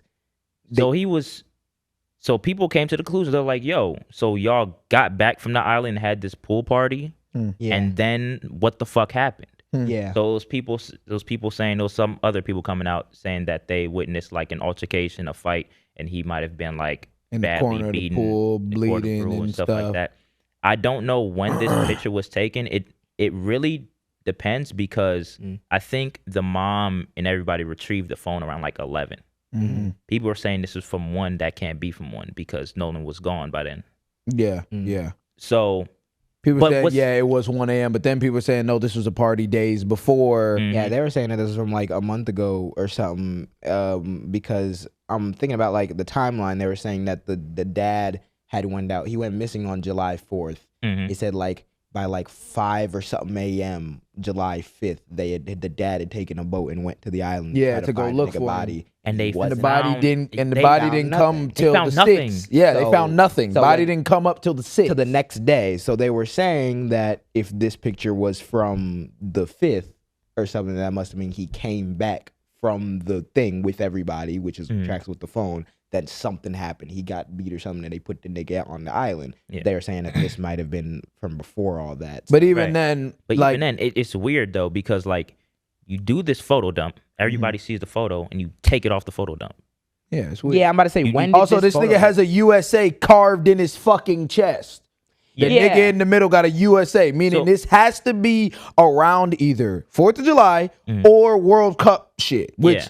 I mean, I don't know about your local hick, but I don't know if they be watching the World Cup. Yeah. Sure, maybe it's the World Cup. That's what people are saying, like, oh, it's the World Cup. This nigga literally has a USA in his chest, though. That one white guy right next to the red circle has a USA in his chest. I So, think people are saying that I think they posted, or the person that posted this and a whole bunch of other photos, he posted that like on July 4th. Or I think it was around like July 4th or 5th or something like that. so it's like And then when people find the image, you take it out the carousel and then you limit your comments, private your page. Odd. That's very especially if odd. the picture's from like a month ago and it was known that you guys And it was have. exactly. Was it confirmed? And The timeline on this picture has still not been confirmed. No, it hasn't right, been yet? confirmed. So like that's the thing. Even if, right, let's take the alternative case of this is around that same time, which we think it is because it fits the setting. There's only black person, all white people. Surely that doesn't happen too often. But like it's the similar demographics, y'all in the pool, all white people, just him. This again speaks to exactly what the fuck we're like. Like this picture is saying like 1,000 words. Yeah. Like because you see how everybody's kind of grouped for the main picture. You see who's quite clearly cool, and then you see like the arm around the nigga is like creeping It's me ominous. the fuck out. Yeah. It's so Ominous. ominous So because it's weird. like we know you probably not cool, but like come on man, be cool. I've experienced that like white peer pressure before, where like it's quite evident that I'm like off put by a thing, but it's not anything dangerous happening. But you also don't have the cultural sensitivity to understand why a nigga like me could be uncomfortable around you. So you're just, oh, it's all good, man. You're just chilling. Nigga probably drunk. I don't want to believe that an altercation happened based on the look on the nigga face because he's obviously not smiling with the rest of you niggas. he's not smiling with. But like that's the uncomfortability niggas speak to when they talk about the only black person in an all white space or a white predominated space. Is that like there's that social pressure to be okay and not tweak because our emotions is tweaking to you niggas. And the only outlet is the other white people around you who's telling you just don't trip, man. They got it. Okay, what if they don't get it? What if your man's over there with the USA tattoo is racist? Oh God. Yeah. What if they say some shit to me? Then I'm gonna tell you, he didn't mean it. He didn't mean it. Or what if You're the only everybody's nigga in that complicit? space? Or what if everybody's complicit in the fact that everybody at this party still don't know what happened? No one knows what No happened. one can. one knows. And they're all buddy No one buddy in the accurately picture. can be like, No hey, one knows. no, guys, you got I was with him that night. This what night, happened. this is what happened. And That's all it would take. The thing that is Everybody's silent. And his homie came out. Yeah. Right? Are you gonna get to that one too? we gonna get into that. Yeah. But briefly, Keep going through it. It irritates me because it's like, okay, when the shit first came out, the mom saying, "Yo, he stayed back while everybody else left because he wanted to be." Well, they're saying he wanted to be with this girl. The girl then comes out and is like, Nolan left with them. He actually cut our conversation short and was like, "Yo, I'm about to go back to the mainland with these niggas." Because who stays with random girl on island and leaves phone to go back with the friends and doesn't go back with the friends? Here, Yes, let it's me- probably let me more just likely give that he you- said, "Oh, we finna dip out. I'm finna go with them." How did the phone get back there? And even, let's just say hypothetically, Buddy just fucking, "Hey guys, take my phone while I stay on this magical island with this random girl." Nobody out of the hundreds of people that there saw what happened to him. Nope. Nobody. Shorty. I mean, where's Shorty at? It's niggas right now saying, "Yo, you was with this nigga last. The nigga got that murdered. You was with him last." And Shorty's radio silent. No. She came out. She made a statement. Her What'd and she her say? mom. She said that Nolan left with them niggas. Oh, Yeah. Oh, okay. No, he went with me. My fault. No one knows what happened to niggas. She's Still like, a no, mystery. they did that shit. They did that shit. He went with me. And the thing is, it's like, bro, coming from his parents, they're like, this nigga can swim, dog. There is no drown. He's a prime You athlete. He niggas was is getting ready to trifling, go dog. D1. He You stayed was with trifling, random dog. mermaid girl on the island and then With washed siren, up, random with siren. and then Stop it. and then washed up at sea the next day or some shit. No, No, 2 days later, because it was the 2 4th days, to the 2 days. 6th. Yep. So He for that must have been day, floating for they the was day. nomads on the island for the July 5th, and then survived, and then it went wrong and she killed the nigga. Dodged all the search parties and everything. It's magically father- popped up. Okay. So This story making a lot of sense. Yeah. So after this, right, different people start saying shit. It's 2 people that decided to open their mouths and say some whatever. Dumb shit. Just saying, like, why Absolute even speak out dumb anyway? shit. No, dumb shit. So basically, I watched the entire thing. The first half, he wasn't really saying shit. They asked him, it was like, "So you were on the island when like they were doing the investigation, whatever?" He's like, "No, I wasn't actually there, but like I was there to comfort the family after like the news came back that it was actually him." And I'm like, okay, cool. He then gives a brief story about like Nolan's character and how like he's a good student, just the regular stuff. And then they ask him, they're like, "So when it comes to like the culture around the school that he went, is there any like, have you witnessed any like racial tensions or anything like that?" Keep in mind, this is Mississippi. Let's hear what his answer is. Reality to life these days. Was there racial tension at the school? I mean, you were certainly able to observe, and it's something people are talking about, whether it's a factor at all or not. Was there racial tension at the school? No, I don't think it was no racial intention at the school, from my experience, because you have, predominant white school, you have black kids there, and they all, played and grew up together and got along. Some stuff might have happened that I didn't see, so, I can't speak wholeheartedly on it, but. Yeah. Beware the There's a lot of shit that happened you didn't see. He's dead. beware the What are you Talking about? Bro, that be that shit where like, yo, you don't need to be on camera. You don't. TMZ does not Why need do to you be even- interviewing these niggas. They're from Mississippi. Fucking stupid. And even then, like, Fucking idiot. what are we talking? Oh yeah, it's predominantly white. The niggas playing with the white. You kids. grew up Might in be shit I ain't Mississippi seen. saying shit like Saying that. shit like this. I don't know if Box of nigga, fucking you rocks. Now- a few hours away from where they bombed churches with black girls in them. Yeah. You a few hours away, gang. I don't know if they grew up with any racial tension. I might not have seen everything. I would have liked the answer goofy. better if he was like, when it comes to the case and actually what's going on, I'm not sure if there's any racial tension because you honestly don't fucking know. Yeah. But when it comes to Mississippi schooling, he said it himself, predominantly white school. You think everybody just on board with what black experiences. His answer is not objective. His answer is centering white comfort. Yeah, exactly. You don't want to. You don't want the white Bang out. niggas around you been Bang like, out. yo, it's crazy No, that you y'all don't are want to just lose your job. No, Oh, but geez. think And that's about what the theme what that the I've been narrative. seeing with What is- people coming out with What's too. the narrative been? Why is there so many people rushing to be like, there is no racial thing, right? There are people saying Talk that there about it, is bro. Oh my racial God. stuff. There are people saying the counter argument being, we were just jumping to the racial thing. Your answer, especially as a black man down south, should be, I would hope not, but you never know. especially growing up Literally. out That's it. Literally. Especially in the south. You never know. I'd rather. It's I hope because not, you're but you never trying know. to unconsciously play defense for the niggas whose For the default oppressor. whose default position is, nah, I wasn't no racism. Y'all just making it. Why? Because it makes you look terrible. Why? Because yeah. Yeah. If it is, if multiple people came out and was like, yeah, it could be some racism, then it's like, okay, the heat's gonna turn up because we're calling for investigations, but we're trying to de-escalate, even why? with the friend. Yep. Get into the friend real quick. Let's see what his other friend, he went on ABC News to spew some more bullshit. We're trying to de-escalate. Trying to de-escalate, man. 18-year-old the day he was last seen alive is sharing what he says happened during a July 4th boat trip to an isolated barrier island off the Mississippi Gulf Coast. Trayston Shepard declined to speak with us on camera because he says he and his friends are getting threats. We did no wrong here, and we don't understand how we're getting so much hate behind it. We listen all to this. cared and loved Nolan, and nobody wanted to see Nolan die. Nobody wanted to see his life be taken so short. Nobody wanted to see his life be taken so short. Taken. Y'all. Hundreds of people on this island don't know what's going Nobody on. saw it. Taken. We didn't want to see him die. We didn't want to see him No die. one saw him die, though.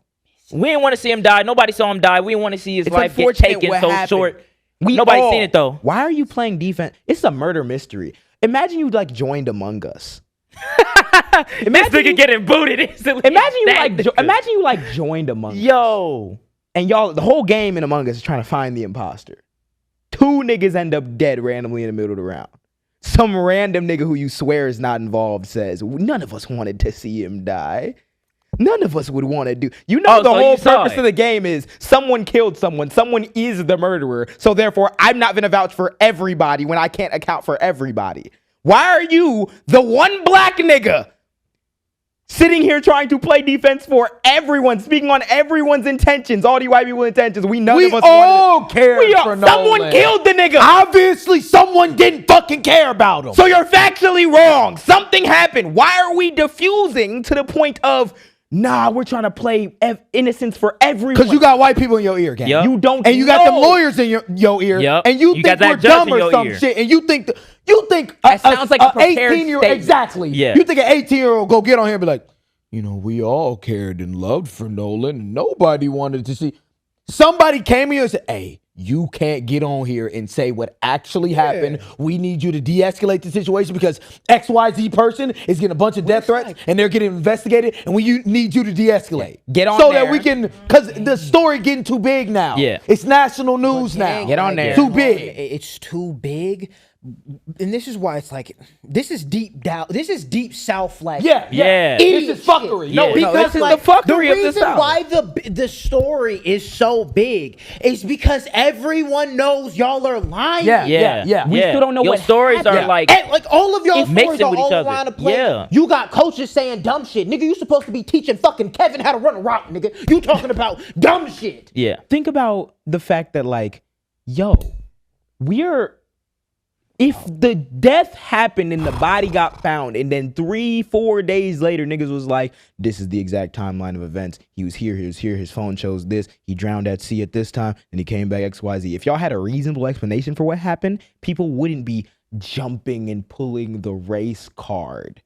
Y'all have not provided an explanation as to why this boy went to a party and is dead and no one knows what happened. And 50 people, at least So the they- 50 that we've seen 50 people. from just pictures and niggas that was around him before it happened have said nothing. No witnesses. So you're going to Nobody. come out and have the Nobody. one black boy who's alive, put his face out there to defuse it because people is trying to get. You're playing defense for a whole group of people you don't know their intention. And then on top of that, it's but that's his friends too. None of us wanted to. Damn, bro, they put you out there on the plank for everyone else.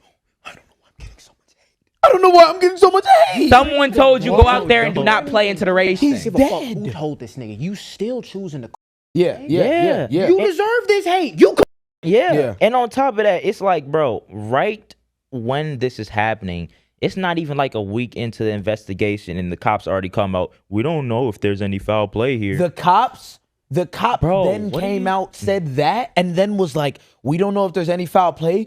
Anybody who got any information, step forward. In the same week, this nigga came out and said, we don't know why we get so much hate. It's because the 100 people you was around ain't stepped forward yet. Nobody. And everybody is free. Everybody didn't do nothing. He just drowned or he just anything. And mind you, he could have even said that. Trayson, why didn't you even say, nobody wanted to see his life get taken. So he drowned. I really do believe he drowned though, because you didn't say drowned. You didn't say he was a bat, because you know that will implicate you into something. You might know something. Yeah, the nigga can swim. You sat here with the I don't know nothing. Everybody. Can we listen to the last part? Listen to the last part of what he said. Viral video that investigators have been studying. Wells's parents worried it showed their son involved in a confrontation, but Shepard said that's him, not Wells. That's the video I'm referring to. That's me yelling. Shepard says he took a boat back from Horn Island in the late afternoon, but Wells stayed behind with a girl he had met. So what happened with you? Met that day, and it was kind of one of those things. It did come off that day that he really did like her, but that was the only time they'd ever hung out, was at Horn Island on July 4th. Investigators believe Wells drowned and say there were no immediate signs of foul play. I want everybody just to relax and let everybody mourn the loss of Nolan, and let us remember him as in like the sweet guy. I think everybody needs to let the investigation continue. And this is homie. That's your homie. This gotta be his. This is homie talking. I want that nigga was there. Or that's his nigga. Homie? His homie there and his homie. I just want everybody to let the investigation play out. Like we're not letting the investigation. Nobody has hopped on the internet and say stop the investigation. No, everybody's saying let's investigate the thing, and all of y'all are saying, y'all just, you're attacking people. I don't know what's going on. Yeah, because we're on y'all ass. Yeah, because a random nigga died. Random nigga died, and then you see how he tried to pin it on the girl. Yes, yeah. Oh, he really liked her. The thing is, he really liked her. You went from his life was taken so short to the last time I did see him was with a girl he said he really did like, and that was the last time I saw him. You're trying to act and then be like, don't relax. Let's just remember him as, relax. You're trying to pin this girl for murder. Let's remember him as the sweet guy. Let's remember him as the sweet guy, not the victim. What would we not exactly? What the fuck? This is how stupid. Because you want us to thoughts and prayers are, and then just let the story die. No, and then we do the little candlelight vigil, and we keep moving on. Yeah, no, because we know Southern police departments, if left up to them, they will not investigate. Exactly. They do it all the time. They don't suspect any foul play. It might have been. It's ridiculous. We gotta keep. The only thing we have for a drowning is where he was found, and the fact that they said he was found with a woman. Or not found with a woman. He was with a woman, maybe. This is absolutely the thing that's like, bro, he's about to he already pigeonholed himself. Yep. It's like, from the jump, the first person to cooperate with the cops was that girl that everybody said that she was the first person to talk. She was the first person to be like, no, he said that he was going with the boys before he left. He had to cut our conversation short. Oh, that trail this goes nigga, she a siren. That trail goes cold immediately. She a siren. Yeah, he just must have been overwhelmed and fell in love. He really did like her. He really did like her. Fell in love. Y'all got to remember he liked her. Y'all have to remember he liked her. He got and died. But we all just really wanted to see him. That girl, I don't know. But we all really wanted to see him succeed, and we just want to remember him as this weekend. The girl, though, it was really where he was with this girl, but we really wanted to mourn him, and we never would have.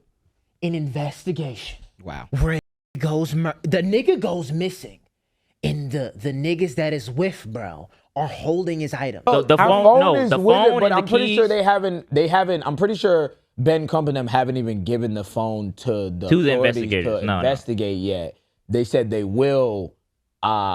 I don't know the entire reasoning for that, but like either way, They want to do their own investigation. Yeah, to exactly. get That's the, what I'm. Yeah. Yeah, More so the concept of the fact that they had it in the that first. they Yeah. had his keys. Yeah, they for that had long. his 'Cause I understand that you don't They want had to this do for that 2 because of days. like how Yeah. Mississippi is. Exactly. Yeah, But yeah. it's the concept of like this nigga's father. If He had to pull up imagine on y'all this, bro, niggas. your son dies. Yeah. I would expect the niggas who went with my Tell me son everything. to have the common courtesy to bring me his shit. Yeah. I have to come to you to then you look me in my eyes and lie and say you don't have his keys. I have Crazy. to come in your crib to get the keys. Crazy. My dead son's keys. We know y'all that did you don't something, even dog. have the generous after my son just died to come to my crib and give me the keys and his shit. And someone tell me And everything. you want to Somebody's sit here and tell lying. me to relax and be like nothing happened? Yeah. Just Can we just mourn the relax? loss, gang. Just mourn the mourn the loss. loss. Just mourn. Just don't pay attention to all the patterns and all the things that led to this nigga dying. Just son- mourn. Just mourn. My son's death meant so little to you. Yep. His keys are sitting on your Xbox. His death meant that little to you. His keys sitting on your Xbox.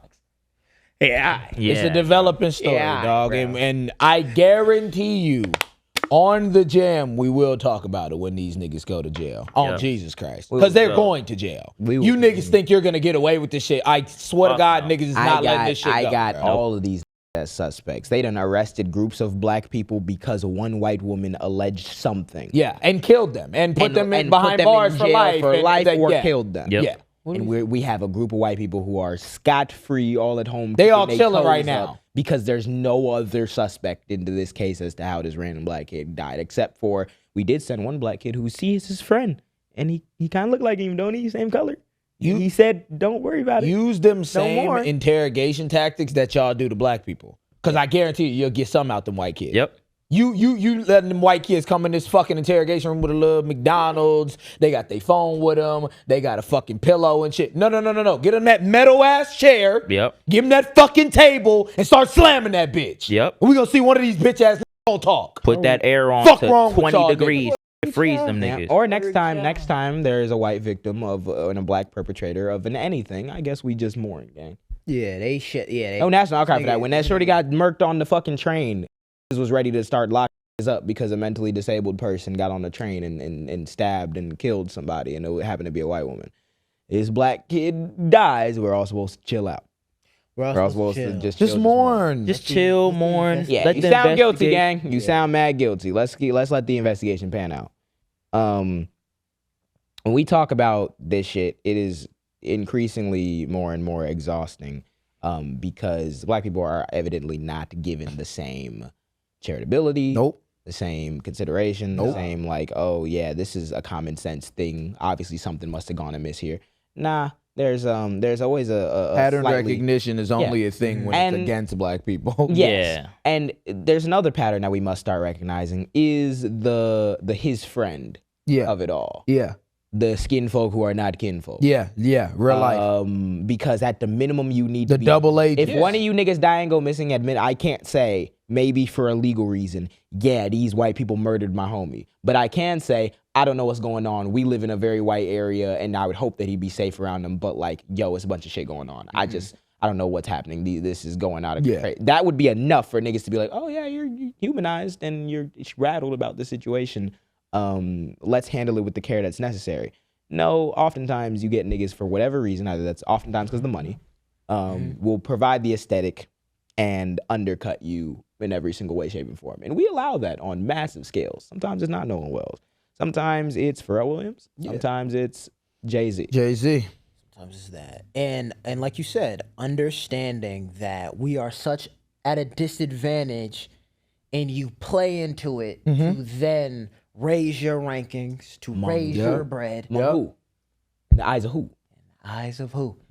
And literally like because ours is basically intertwined. I'm gonna just give like a little more context on the Pharrell shit. But Jay-Z this weekend, he just had is it like a tour or is it just like a concert? It was a concert for the 30-year anniversary of Beyond Reasonable Doubt. Yeah, and you could get into more of like the crazy details about that, but Pharrell Williams was there, and I already been wanting to talk about Pharrell because, especially before, I saw a lot of comments with the whole shit about when I was talking about him stealing one of the designs from his last show, and we had mentioned it just a little bit. I saw hella comments about that, and then like I was seeing even more content creators talk about that show, and I'm really like, listen, I'm like, yo, this is insane, and I wanted to talk about it. And then the last brink was he ended up performing at the Jay-Z concert, and he towards the end of his performance, he was saying to Jay-Z in the whole concert, he was like, yo, it's wartime. He was like, we about to kill these niggas.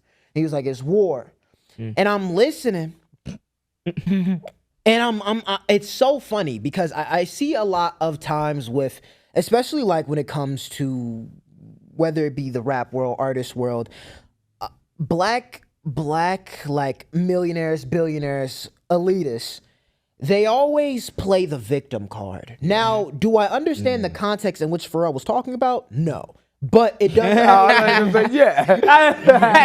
No, absolutely not. It could have been because everyone was like, "Oh, he could be talking about Drake." None of that.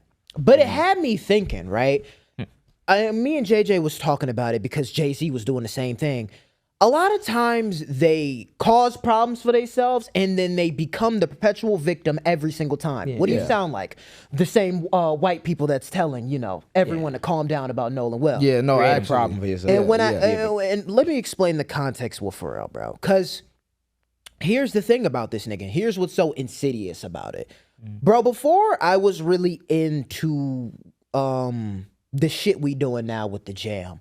Bro, you already know. Niggas love Pharrell, bro. Yeah, Niggas was loving the babe shit. Niggas loved the Human BBC. made. Bro, I remember being a child, bro. I wanted the human made bro. Adidas. Yep. I wanted to spend. I I wanted saw them them bitches yellow so joints. bad, bro. I ain't had 800 a band to do it. dude. I didn't. I wanted them Chanel glasses. Oh, God. I wanted the furniture, all this shit, because I'm dude. seeing you as like an icon, and I'm seeing not only that, but like at that time, like Pharrell was a nigga where like he showed you as going into rap, like you don't have to do it the traditional way of how people are making it seem. He was part of that like Ye class. So that Ye class. Yeah, for sure. He was not a gangster rapper. It was like a break from the 50 Cent era where it's like, to where have you niggas. going in like contemporary shit. Yeah, he can do happy and he can do Exactly. all right. And what that did was it helped it helped stop demonizing black people when it comes to rap. Because when you see a nigga, it's like, oh, you a rapper, you ain't nothing more, nothing less. Yeah, And bro. that's why like he had such a, not only with every music achievement he's had, and with that fact, for me, he became such a big staple because it's like that is a person who was pioneering that. And over the years that's when, people still messing with him. Then he ends up going to Louis. And that's when he ends up going to design world. And I remember I saw that. And I remember I saw, because I was first starting to get into it, and I was learning about Martine Rose and everything, and I learned he got the position over, and I'm not hating. I'm like, damn, like I'm excited to see where this route goes. I'm excited to see how this, pans out for bro. I literally remember watching his first live stream. I remember I'm camping out, seeing this shit. I'm like, damn, bro. This nigga really just took up after Virgil as a black man in front of all these white people, Jay-Z, Beyonce. This before I'm even knowing this, like, this black. I'm not That's knowing. you're explaining the level at which we're all introduced to these. All things. introduced in. And I go into, because I will go into the people's reactions to it, because the context is important, bro. I'm watching this, and I remember seeing a collection, and it wasn't the clothes that did it, bro. It was literally seeing that atmosphere. I think they was damn near on a bridge, and I remember the end scene of that. Pharrell came out with his design team. I remember he was doing that little thing he does. He always on his knees. And then I remember they had this drone shot, and it was all of Paris. And I'm seeing all the black celebrities. I'm seeing Pusha T. I'm seeing his brother walk the runway. I'm seeing models I fuck with. I'm seeing, like I said, Jay, unity, dog. Rihanna, Make Rocky. you feel something. I'm seeing all this. I'm like, yo, this is crazy. And I'm just now getting into fashion. I'm like, this is literally the dream world. And I remember this end shot. I'll never forget this because I remember I watched it every day, the inspiration. It was this drone shot. He's zooming out. And it got this song that he made. And I remember even seeing black, like a gospel group damn near there singing. I'm like, black people in Paris. And it was a zoom shot. Zooming out. And I'm like, this is a fantasy. I'm like, I'll do anything to be a part of this. Like, what he's selling is like, how can you not want to be a part of it? I don't give a fuck about the clothes. I don't give a fuck what he putting out. It's like, this I used to feel the same way. Exactly. It's a nigga who look like me, representing a brand that I can't buy, that has sold an image and fantasy to me that I need to be a part of. Oh, Jesus. Make you feel valuable. Make you feel valued, right? And he knows that. So that's part of the allure of it. He know that. He know how it make you feel. Oh, bro. He feel it. Oh, bro. And then that's when it went to the second show, when he went to the, he did the whole cowboy shit. Loved that collection. Yeah. Had no judgment about it. Next one is starting to devalue. Yeah. As it's starting to devalue in quality, I'm starting to understand more about fashion. I'm starting to understand, okay, they picked him not merely because they needed someone who could make clothes, but they needed someone who had the influence as Virgil had when it comes to the culture. Yeah. Because literally. The influence over the black mind. Over the black mind. Who is the demographic who has the main consumption of hip hop? Yeah. White people. Yeah. And the thing too is like, who's gonna fill Virgil's shoes like exactly. after Virgil? Who's gonna exactly. Yeah, because we're talking about Not Virgil is not just a nigga who made good clothes. Nah. Virgil is a nigga who intertwined the two. Yep. He brought street to luxury. Yep. And when you can do that, that means gang. You finna have them rappers rap about that. Oh, bro. You talking about them new skates, Virgil shoes? Oh shit, yeah.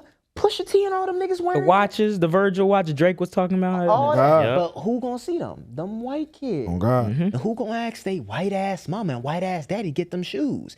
And they know that. That's why Virgil came on that team. And that's why they needed someone just as influential as that. It wasn't about the clothes. You can lock up the black. You can lock up the black dollar. As well. Yep, exactly. You know it's gonna sell. Exactly, because you're already gonna get the 70 from the white people. You gonna get the black dollar now as well. Yes, and not only that. That fantasy, I'm so that caught fantasy. Up in. Who's gonna bring Rihanna, Rocky, Jay-Z? Who's going to have that? Who's gonna have Jay-Z perform at a Louis thing? Yeah. There's only one nigga that can do it because Virgil's gone. Yeah. Martine Rose, sadly, Martine Rose is an amazing designer, but does Martine Rose, even though she's a black designer, do black elitists actually care about good art? Yeah, or do they actually care about being seen and having the bread? So that's where it goes to. Not a lot of people was pulling that, but her name not pulling away Pharrell. No, because it's not about clothes with Pharrell. You talking about a nigga who's been in the music game before I was born. And the clothes game. Really. And the clothes game. Before a nigga was born. Different. So like you have that and they knew that. And I was starting to learn that, and I think the problem then went into the fact that he then started playing into that. That's when you started to decrease in quality. You started bringing the uniform, the more style aesthetic, the more like kind of building the atmosphere. And I hear a lot of people play on to what Virgil said. Virgil has said this thing. And I feel like a lot of people abuse Virgil quotes.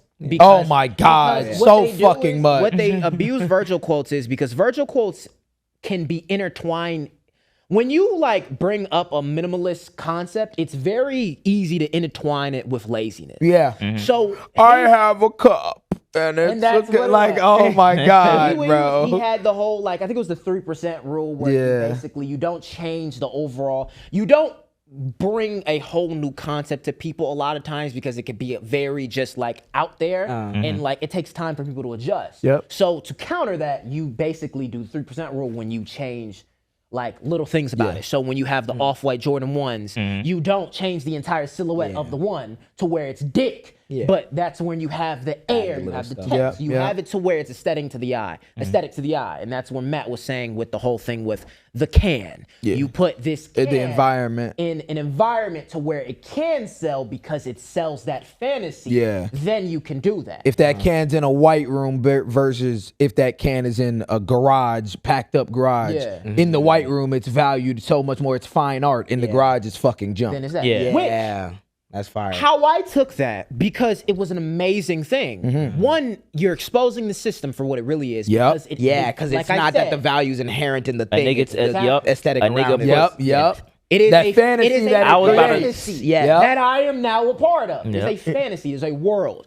So already that's step one. Two, Virgil, I don't criticize him for saying that because it's real, because Virgil didn't let that become the design language. This nigga Virgil, have we seen his fashion show? Gang. Yeah. The atmosphere was amazing, Yeah. but it was a fantasy that could sell with the clothes. Yeah, exactly. At He that actually point, could make now clothes. I'm a part of the Yeah. world you're selling. Yep. Because it's not about the atmosphere, all the thing. Bro, I remember seeing that. Yeah. I remember me and Matt was sitting on the couch. We was watching that fashion show Yeah, where the nigga yeah. had wings, all this crazy shit. I'm Crazy. like, this is amazing. I was like, nigga, What am I this is watching? amazing. Because the clothes coexist to what you're saying. That bro. completely makes me understand more. So then when the nigga does the Vans thing, Yeah. So yeah, exactly. That's Here we so are now with, yeah. we go to where I said the laziness. Now you abuse that rule because you know that these white people, first off, these white people already see you as exotic because you black. Nah. So you already finna sell them a perspective that Yep. they can never understand. That's another reason why you're a selling point. to You're this there. market. The fact that You you're know in that. Paris, they're already like, that. oh, you're somebody. your hand? Can I? Yeah. Yeah. Yeah.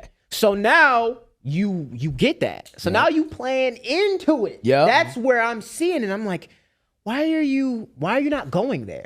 I see the atmosphere. I remember when he did the whole world thing where he's showing the whole Yeah. different cultures, and I'm like, the clothes, they're not Yeah. getting They're not there. hating there. And even then, you can clear it then because it's one thing to play into it for the Yes. betterment of society, for the betterment of black people, for the betterment of Real. the diaspora, whatever that case may be. It's a completely different thing when like you start going down your IDF route and you start going down your all types of shit get that that. has nothing to do with like what you're actually or what you should be doing it for, what you should be trying to appease the white man for, which is, you know, damn near kind of like trying to get a leg up. Yeah, You're trying to image get a leg up. You're yourself. trying to get a leg up for your people. That's the hustle, right? Capitalism. You're trying to sell them a thing. Yeah. And he's like, oh, I'm gonna make a bag out of these white people because you're just gonna pay me more. 'cause I'm And then Pharrell another XYZ. thing, because I'm gonna wrap it up with the context.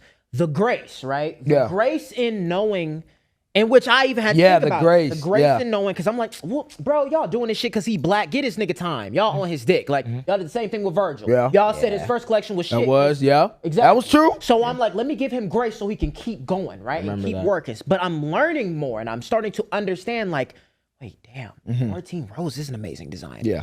What precedent does that set with now just becoming a name and you don't have to make clothes? Now, what does that mean? And then starting to understand more about Pharrell as this keeps going. Yeah. Because now that's where we take it up to where I said in the beginning with the black elitism. I gave you, niggas is giving you grace with the bad clothes. Niggas because did. Why? You're black. And we love you, Pharrell, because what you mean for black people. So I'm seeing it. I'm still having grace with your clothes. But then you then use your platform to talk about how DEI doesn't exist. Whoa. Now you looking Now at you've me, and like you telling me completely the unraveled image and fantasy everything. you have now sold to me. Yep. Since I was a It's child fake. of a nigga coming up from Virginia, being that odd nigga that can finally about get to it. that point. You're now looking me in the eye and telling me that Do you want to be none black of or do you my want to be the struggles best? mean nothing. It's 'cause All you're I not have the to do best. is work hard. No. That's 'cause you're not And the the best. reason, and Alan, Do you want to and- be black or do you want to be the best? And the reason why you're not the best, look, and the reason why It's not you're working not the best or it's not working out has nothing to do with the world you live in or No. anything that he had to fight through, has everything to do with now. Just work hard. Just Just work work hard, harder, man. bro. You trying to use that as a cop out, bro. You just not working harder, bro. That's dream shattering. That's world shattering. That is complete world. And that was one. And that was that one. that is only one. That was one, and then he got backlash for the comments, and then we saw what the response was. Double down. About this. Hey, sound like this, you bitch niggas talking about me, XYZ. Mind you, the same people who have given you grace, everyone was watching this first show like, bro, this is that nigga. This is someone I love. Oh, bro. And you're looking at everyone and you're the victim. Everyone else is the enemy because you can't talk about how I make this money. Yeah. You niggas need to work. I'm not wrong because I did it how I did it. And on that note, what does it have to do with Jay-Z? Let's we watch the freestyle real quick because this will all come full. You've circle. absolutely you've absolutely like. So yes, you sucking dick. On that note of y'all can't talk about how I make this money because at the end of the day I did so much and I did XYZ and there's not and y'all are really the enemy in this and soundbite this y'all trying to hold me to XYZ dick riding. So Jay-Z had his 30-year anniversary of Reasonable Doubt. At this performance, a bunch of people performed. He brought out a Nas, and they like squashed their beef like officially, which was like a legendary moment. Niggas was like, never thought you'd see that because the way they was talking about each other was crazy. Only took 30 years. But they pieced it up. They performed together. Nuts. It started with like footage of like Beyonce was cutting his hair. Blue performed. I don't know who performed. One of the kids also was performing with them. A bunch of celebrities like were at it, and it was sold out in Yankee Stadium. Yeah, Gabriel Moses did the visual. Shout out to you. Oh yeah. And then so you remember the last event he did? He fried Nicki Minaj. He fried like Drake. Enough of them. He fried enough of them. Can't even take enough of them. So he brought it back again, and he did some acapella freestyle. And people started paying attention to what he was saying, and he took the time to respond to he took the time to do the soundbite this, and this is soundbite this. This is Jay-Z's Pharrell soundbite this best impression. Here we go. Here's what he has to say. Oh God, I haven't heard it yet. They say I sold out. Yeah, I did sell out. 3 nights I sold Yankee Stadium the hell out.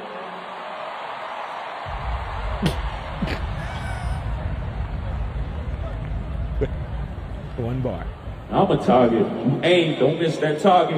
No exclusive. They only doing what Apple and Walmart did. They doing what Apple Walmart did. You shopping at Amazon or you boycott? You posted on Instagram? That's Meta, boy. Stop it. Y'all know Google owns YouTube. You picking and choosing and politicking as usual.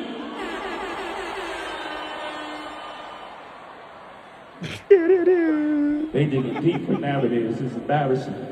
They run out of characters, had to bring back up Cap again. A buddy took a check, I ain't even mad at him.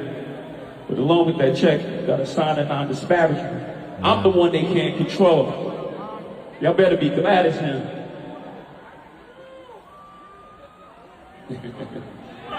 Yo, I can't. I'm the one they can't control. You better be glad it's him. $500 million back in the community. That's just good math for him. I don't listen to Twitter activists. They type and I laugh at them. There's really no comparison. Gotta check my stats again. I'm bringing folks home to their family. Laws get passed cause him. You can like it or not. He don't do no ass kissing. Ex-drug dealer. You might not like the packaging, but my presence is the president. My gift is rapping. Oh shit. Bang out. Bro, like, yo, first of all, watching that, bro, is like, it could damn near, not necessarily make me emotional, but it tripped me up every time because, like, what is niggas doing, bro? We love these niggas. Okay. Well, first of all, let's keep it entire being. If that shit didn't make you want to throw up in your fucking mouth the entire time this nigga was talking. Niggas saying it's hard. That had to been top 5 cringiest shit I ever watched in my entire life. Because when you really think about it, what are we watching? We're watching a billionaire stare out into a bunch of working class people that just paid for this nigga $1,000 tickets. Just to watch this nigga then look at you and basically call you a peasant to your face. And tell you that you can't tell him shit to your face, right? And then on top of that, well, I guess this is a secondary question. When the fuck did Jay-Z put $500 million into the communities? Am I tripping? I haven't seen that. I ain't never seen no shit it's like probably like a total amount if you go through shit that he's done, charity. $500 million? I haven't seen $500 million as an estimate. Maybe him. Can we look up a charity report on that? I know it's probably millions. Maybe him getting $500 million in his mind is $500 million back to the community or his people. And that's that's cool. So I was gonna say I just want to talk about the lines. So we start with him talking about them saying he sold out. The reason why, Yes, the reason why, and he brings up Target. The reason why people bring up him selling out is he released that 30th anniversary Reasonable Doubt as an exclusive release within Target to be sold. This nigga 50. In the middle of the very popular Target boycott that's been happening, right? And evidently because of that, people gave him a lot of smoke because they're like, nigga, why at this time would you do this shit?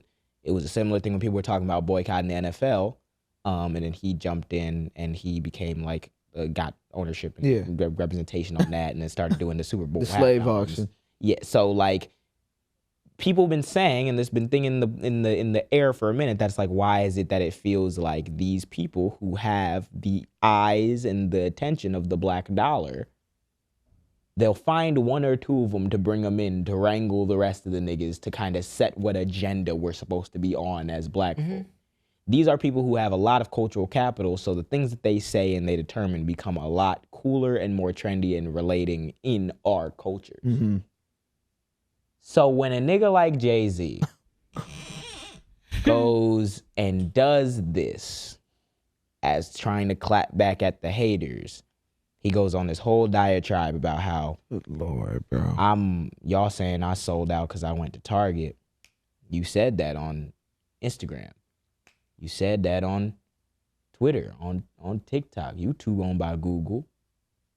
Y'all be on Amazon. You politicking as usual. Basically saying we can't be hypocrites now. Why are we being hypocritical? Y'all gonna call me out for working with Target and y'all be shopping at Amazon. The key distinction being we are not corporate entities. We are not a corporation unto ourselves, and we do not have $1 billion valuation. Yeah. That. So, we got the charity report. Him just saying that, it's like, okay, but you being hypocritical to yourself, because it's like, okay, so I just did a brief look up. He's donated what, 17 million through his Sean Carter Foundation. Not it's not all of it, but donated 17 million to HBCUs. Nigga, what? Major milestones at his nigga, Jeff Bezos' old or divorced wife done donated more than this nigga. Let me see. Reform Alliance 50 million, Bales, Black Lives Matter 1.5 million, Global Relief 2 million for COVID-19, went up to like 6. Wildfire relief 2.5 I did so million. much. Look how much I did. Hurricane, Look how much I did. Katrina, water crisis. Look how much I did. Mil, and then you sell out to Target for a grand total of under $80 million on a nigga whose valuation is $1 billion. I can't clear it, dog. And it could be that Jeff Bezos is out charity shopping you at the fucking HBCU, Jay-Z. And it could be what the fuck is you talking about? It could be that. It could be that. Fuck the donations. I don't give a fuck.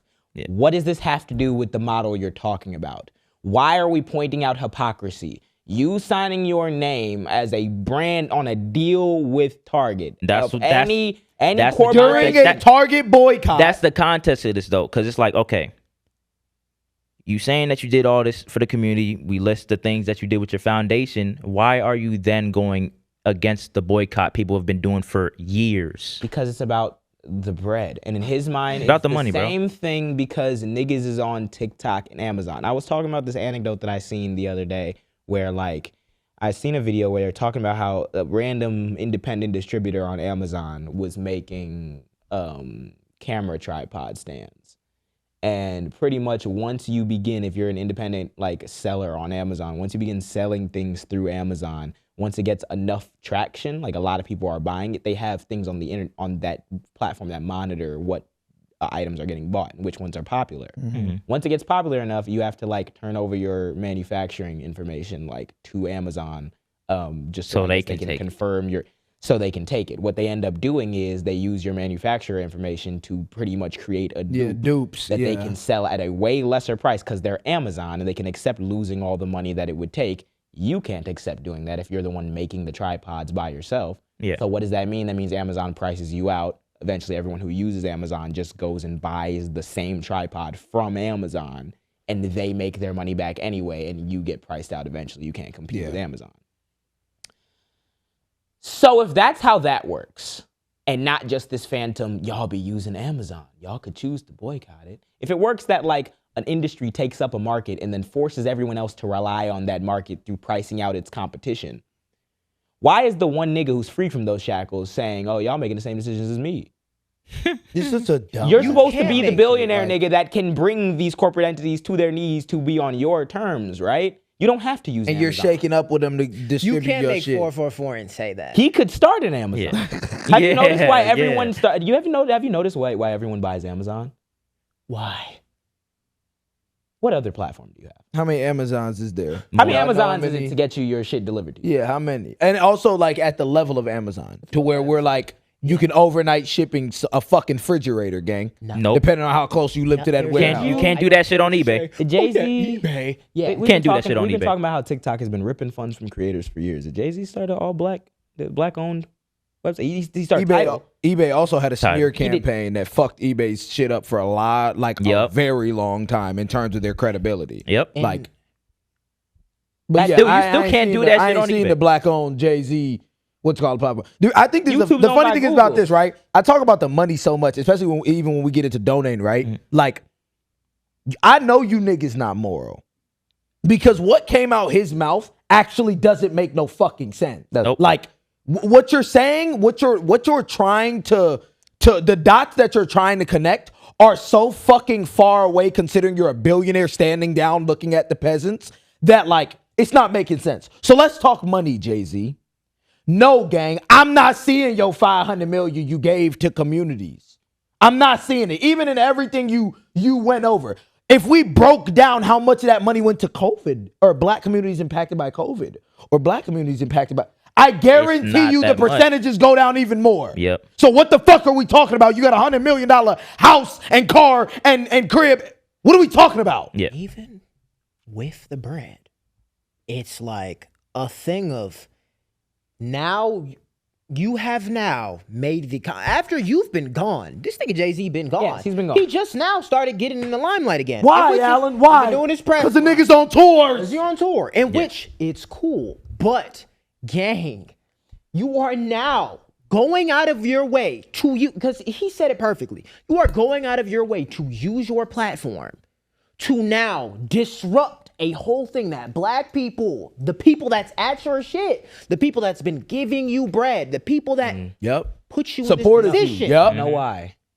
to now disrupt a thing that we're all together on. You now do a deal with the oppressor. And you know why? And then blame it on us. Because he is there to capture the black dollar. Yeah. Yep. Just He's the literally. one who sets what it's cool and what the political opinions inadvertently through the size of his platform and, you know, him being a black billionaire, he sets a lot of the tempo in which what is cool. Yeah. So with rappers, when rappers as this art form come from this rung of society that's supposed to be the first one that's interacting with the problems, because it's black and obviously most of the time poorer people. Yeah. All of society's ills hit you first. How do you fast forward in time and you find yourself on a stage parroting the talking points of your oppressor and the oppressor of the people who paid money to come watch you? You know why? Because he became a billionaire. And as much as we don't want to act like that shit changes people or it doesn't change, you know, he's still real. He's a good billionaire. Jay-Z is still on my side.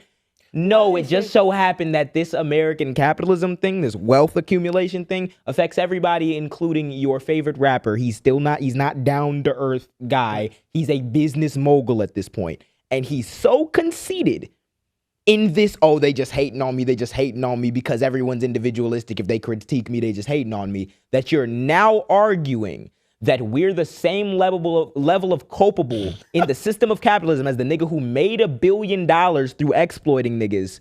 And then went to the because billion-dollar we company. use Amazon. Yeah. Because the billionaire went to the billionaire company as opposed to the poor people buy from the billionaire companies because that's all of our options. Yeah. Yeah. So when he has to make that argument. The thing I'm trying to stress is he has to make that argument because his cultural capital relies on him remaining relevant. Yep. But you sound like an oppressor in the time of anti-oligarchy. Yep. Because you're an oligarch. Yeah. And you can't escape that. Yep. He's standing, making the argument, like you said, you've now crossed the picket line. I saw it already happen on the Joe Budden podcast where Mark Lamont Hill made his argument why he stands against what Jay-Z did, and no one really had counter arguments besides one nigga who sat on the couch and said word for word, yeah, but all these niggas who be saying don't go to Target, they be going to Target. All these niggas be trying to do the boycott, they be lying. That's exactly what kills a movement. Yep. Yeah. And especially a movement that is like a once in a lifetime movement. Yeah. Because Target wasn't like a failed boycott or no shit. No. Target They were reported losing losses for 3 quarters. billions. 3 quarters. They They lost were billions of dollars. I gotta look up the. They did. They reported. What was you finna say? Fuck. 2 things. One, the whole shit with him being conceited. Him being conceited is also a byproduct of him not being able to get criticism. Yes. Why can you not? Why is it so hard for Jay-Z to get criticism? Because like we started off.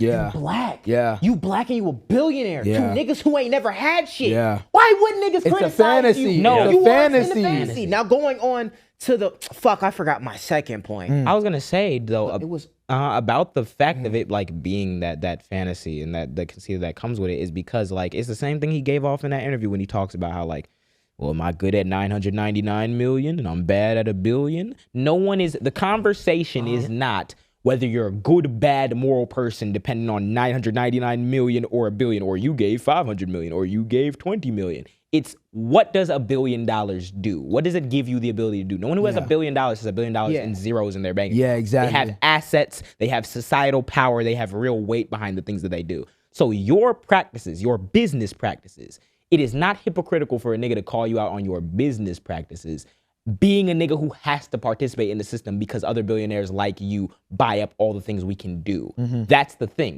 We're making a deal with the devil at any point, and you can see that. But like attaining $1 billion, it comes with no strings attached in these people's minds. wild.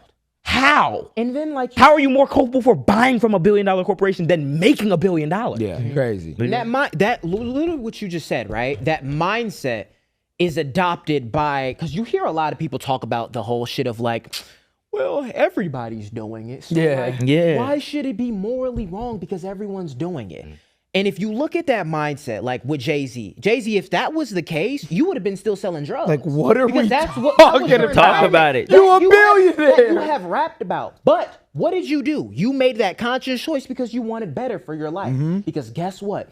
You are allowed those choices. Yeah. Just like everyone is allowed choices. You're allowed the Everyone choice to is- boycott, just 'cause yeah. Everyone is doing something, and then we talk about a particular situation like Target. Niggas are going to Target because Target is a monopoly. Yeah. I've heard situations where people couldn't go nowhere else because Target was the only thing Bro, they I mean, had there. nigga, look at Chicago. Also, The closest literally. And then fucking we talk about Target is- Amazon monopoly, like we said. Meta, Instagram. Yeah, like Meta, what? by Instagram? the Meta, way, Oh, y'all using Instagram. Y'all using Meta. The same company owned by a nigga who's been in, like we said, lawsuits since we were 10 years old because there's Mark something, Zuckerberg. it's damn near cocaine. Yeah. It's the same shit with like a sports betting. It's only the person who does it's fault. It's not the company's fault who spend millions of dollars in advertising and having teams to specifically craft the most addictive formula to keep you buying their money. That's the whole game with capitalism. But you're only blamed for participating in the system, not for perpetuating it because he couldn't have perpetuated it because I like Jay-Z. That's where it comes back to at the end of the day. Sound like The slave shit master. that pisses me off about this entire conversation is that we are now sitting here bickering about, at the end of the day, the boycott, it really wasn't serious. Like these niggas did not. I've seen people Boycott talk not about, serious. hey, guess Boycott what? not Target lost up to $15.7 billion. We talk about bees. We talk about free bees. Bees. 15.7. You wanna know why? You wanna know why? Target. You wanna know why? You wanna know why? You wanna know why? You wanna know why? You wanna know why? Because we've been inundated since before Jay-Z was fucking spawned with the creations of all these little companies. And now we get to the end point where there's 50-something and we growing up here and there's only a few options for niggas. So you know what? I might have to order Amazon today because there's not any other replacement. I might have to go to McDonald's because there's 1 billion of them on my street corner. I might have to go on Instagram because there's one of 3 social media apps. This one is the biggest one. It's getting incorporated with everything else now, even Facebook. They've been merged. The billionaire in that scenario could fund those movements, could fund any replacement, But what ended up happening is in the absence of those, people choose what they can. Yep. Just like back in the 50s and 60s when they did the Montgomery bus boycott. Yep. They didn't boycott every single white nigga that they worked for in the South at the same time because they'd die and not be able to eat food that way. And their kids. They chose same way, and like- set up one industry Yep. because they could attack that one industry and it would falter. Yep. And it would Just trickle like down to everything in else. today, where everybody's already stuck on their addictive ass phones and don't want to go outside and do shit or talk to people, the one thing you can do is pick one of these companies and focus on them. And they did it with Target. And you couldn't resist doing the same thing because at the end of the day, it's the bread. It might not have been a direct call from Jay-Z, but it's the entity that Jay-Z became. To profit, to generate the most profit as possible, I got to put my music in front of everybody. It don't matter what the thing is. Target exclusive on your head top in the middle of a boycott, and then I'm gonna excuse it because didn't you eat McDonald's today? Peasant who just saved up to come sit and see me sing at you? So fucking disgusting. I have infinite more choices than you can, including boycotting with you, and it wouldn't have affected me at all. It wouldn't have affected him. It would have actually escalated the. Yes, it would have been high profile. Jay-Z's boycotting them too. Then you have the arrogance in the same sentence to be like, I'm not ass kissing or I'm not controlled. And then he poured fucking Colin Kaepernick. He says in the clip where he's rapping, he goes, he took a check. I ain't even mad at him, but the check that come with that, you got to sign non-disparaging. Saying that when Colin Kaepernick was going through his shit with the NFL because, oh yeah, they were trying to fire this for doing a police brutality protest, he took the settlement. He's alleging that he took a settlement with the NFL, and in that settlement, he had to sign a non-disparaging clause, which means he couldn't say no bad shit about the NFL. Van Lathan confirms in this clip because he was working at TMZ at the time where they were Rock Nation was trying to put like negative headlines into TMZ and other types of shit because him and Jay-Z were beefing. Colin Kaepernick and Jay-Z. He confirms at the time, they're like, yeah, no, there was nothing that Colin Kaepernick signed as a non-disparaging agreement, and he kept calling out the NFL after that situation happened. So he explains a little bit right here. We can take a look at Van Lathan. So when you get to somebody that says, unless you can do it purely, you can't do it right, that is someone that is either not paying attention to the way that goes, or they're a part of it, right? Or they are an avatar for American capitalist power, and they're saying, I do all of this, and so you have to kind of listen to me. So that in of itself. The last thing, the Kaepernick thing, I want people to know something. That is not true. There was reporting that was done by TMZ. Colin Kaepernick simply never signed anything that stopped him from disparaging the NFL. Never. As a matter of fact, there is evidence that after Colin Kaepernick settled his employment case with the NFL, that he continued to call out the league and be critical of them. We've talked about it. We've talked about them. Remember, Colin Kaepernick did a commercial, not commercial, he did a television show where he compared the NFL Combine to a plantation. Yeah. Right. So Jay-Z in that regard is probably misinformed. The chances to me are very low that he got up there and said something that he knew wasn't true about Colin Kaepernick. That's not even the point. The point is, why would you say that in the first place? Yeah, pause right there. Pause right there. Why would I you love even the rest say of the clip. Go check out Higher Learning with Rachel. Shout out Van Lathan. Like this ain't no like that's Colin the problem, Kaepernick picked up the phone and was like, yeah, man, fuck the NFL. Colin This Kaepernick. is a highly produced show that he this is like the plantation right now. Colin Kaepernick, he did that. So yes, the whole non-disparaging. You want to know why? Because he's trying to, in a gangster sense, try to make it sound like, hey, everyone's hypocritical. Y'all be on Amazon. Y'all be on Meta. Y'all trying to call me out. Y'all like Colin Kaepernick, right? Colin Kaepernick took a cut from the NFL, and he said he gonna shut up now. So who really the one being controlled? Because his entire angle of this verse is hypocrisy. Mind you, Colin Kaepernick is just paying for Nolan Wells autopsy. He's paying for private, the same shit we've been talking about, how niggas is getting hung, and while Pharrell is saying DEI is out the window, let me go do an IDF fundraiser for $60 million and sing happy to these niggas. And the same way that's happening, Colin Kaepernick decided, yo, not only am I going to risk losing my job for participating in police brutality, yeah, I'm gonna take a settlement, but you're not about to buy my loyalty to these niggas. I'm gonna still call them out because they, fired me from a job I was good at in the National Football League because black people were getting killed by the cops, and I kneeled silently. Yep. And then Jay-Z, after going away for years, comes back and says, yeah, I'm gonna diss that nigga because y'all calling me out and y'all didn't call him out because he really the one not. You niggas have no. Are you fucking a victim? No why are you a perpetual victim, regardless of anything? You know why? Because it doesn't compute in most niggas' mind having the skin of the oppressed and the bank account of the oppressor. Yeah. That doesn't make sense to what does that even fucking mean to niggas? What it means, yes, because what it means is this nigga has so much cultural credibility and he used it to, why the fuck is even the point in doing this boycott shit anyway? Because y'all niggas don't keep it consistent. What is Jay-Z going to do to replace that? No, he's gonna sell his album. He's gonna sell his album. The Target where you're supposed to boycott, yeah, which is gonna raise their revenue up. Yes, so, and then you brought out Nas, and you had this big ass performance, and so the buzz around your name is going to bring profits to them, which is why they signed you up to do the same thing. So you're gonna tell everyone else they're controlled. That, and Target. Yeah. But you're not controlled because he knew that. Because he knew that going in, he's actually not controlled. He's the enlightened one who's just doing what anyone else would do. You're so caught. Like, when has hypocrisy ever justified actions? If that was the logic, slavery be okay. Just because everyone got some slave shit, it's all right. Slavery happened that's the logic. They say that. Well, I mean, really, Ali, I'm the nigga that got off the plantation. Everybody else, they still on there. So why y'all criticizing me? Because I said they not. I worked with I just worked with Joe's plantation instead of Bob's. Y'all gonna get mad at me while y'all niggas on the plantation. Don't y'all be wearing cotton clothes? But you know what? You the overseer. Oh my God, that comes to literally what you just said. Is like being this and having the bankroll of your oppressor. Yeah. Because, bro, you caught in two worlds. Yep. So you understand what you're doing is filthy, but you around these filthy ass niggas. You caught in two worlds. And let me take a step one further.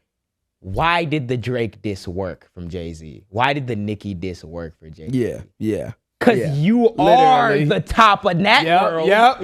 In that world, none of these niggas. You can tell the nigga they got your publishing. The crackers got your publishing. Because you can win that. Yeah. When we start talking about, Jay-Z is indicative of the same capitalist system, same capitalist structures that we all stand against right now.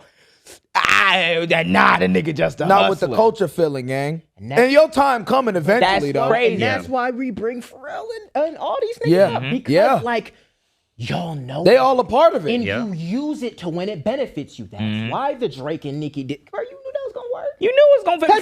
Because you know what public opinion is. These niggas how they So he know what public opinion is. He a smart writer. He sees it. So let me ask you what public opinion is on this capitalism thing. Why has Jay-Z been talking so much about this recently? And then what did he say?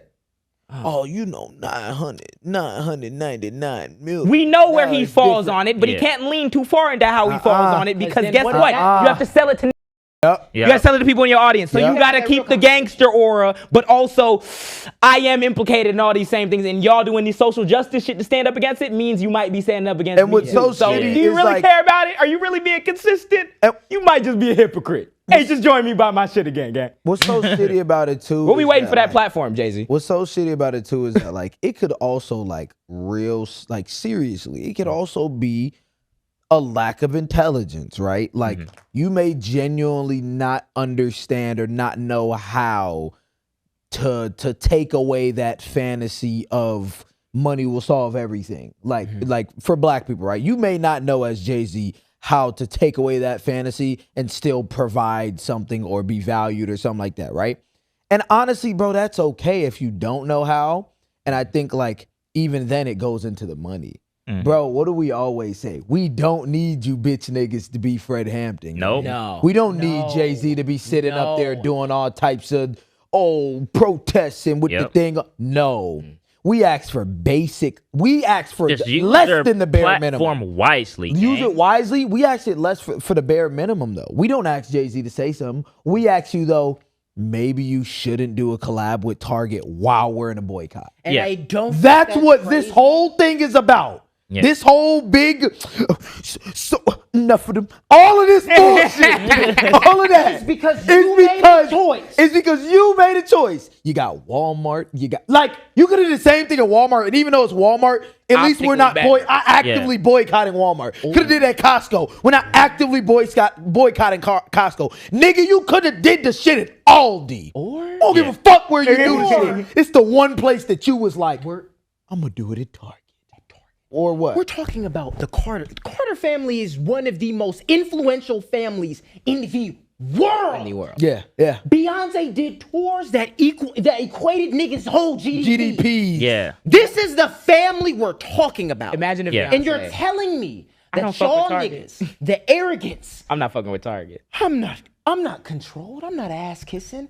You're that influential. You could have did it your own self. Well, we don't know none of your You coulda opinions, did it but yourself. you not fucking. But You guess not what? asking. We don't know none of your opinions about none of the shit that's happened in the last 2 years with anything that's going on in the world. But you not controlled, and we need to buy your album. Go fuck yourself. And you decide, being that influential, you go to Target. In the same way, Pharrell Williams. Williams at the time Sound like this. At the time made one of the biggest songs in the world. That shit was like the Gangnam Style. Yeah, nigga. yeah. Real life. What do you choose to do? Pharrell you go Williams. with the Nazis and decide to perform. Pharrell Williams' connection to the IDF stems from his headline performance at a star-studded gala for the Friends of the Israel Defense Force in Beverly Hills. Crazy. The November benefit raised over $60 million for Israeli soldiers, drawing significant praise from attendees and prompting heavy backlash from pro-Palestinian activists.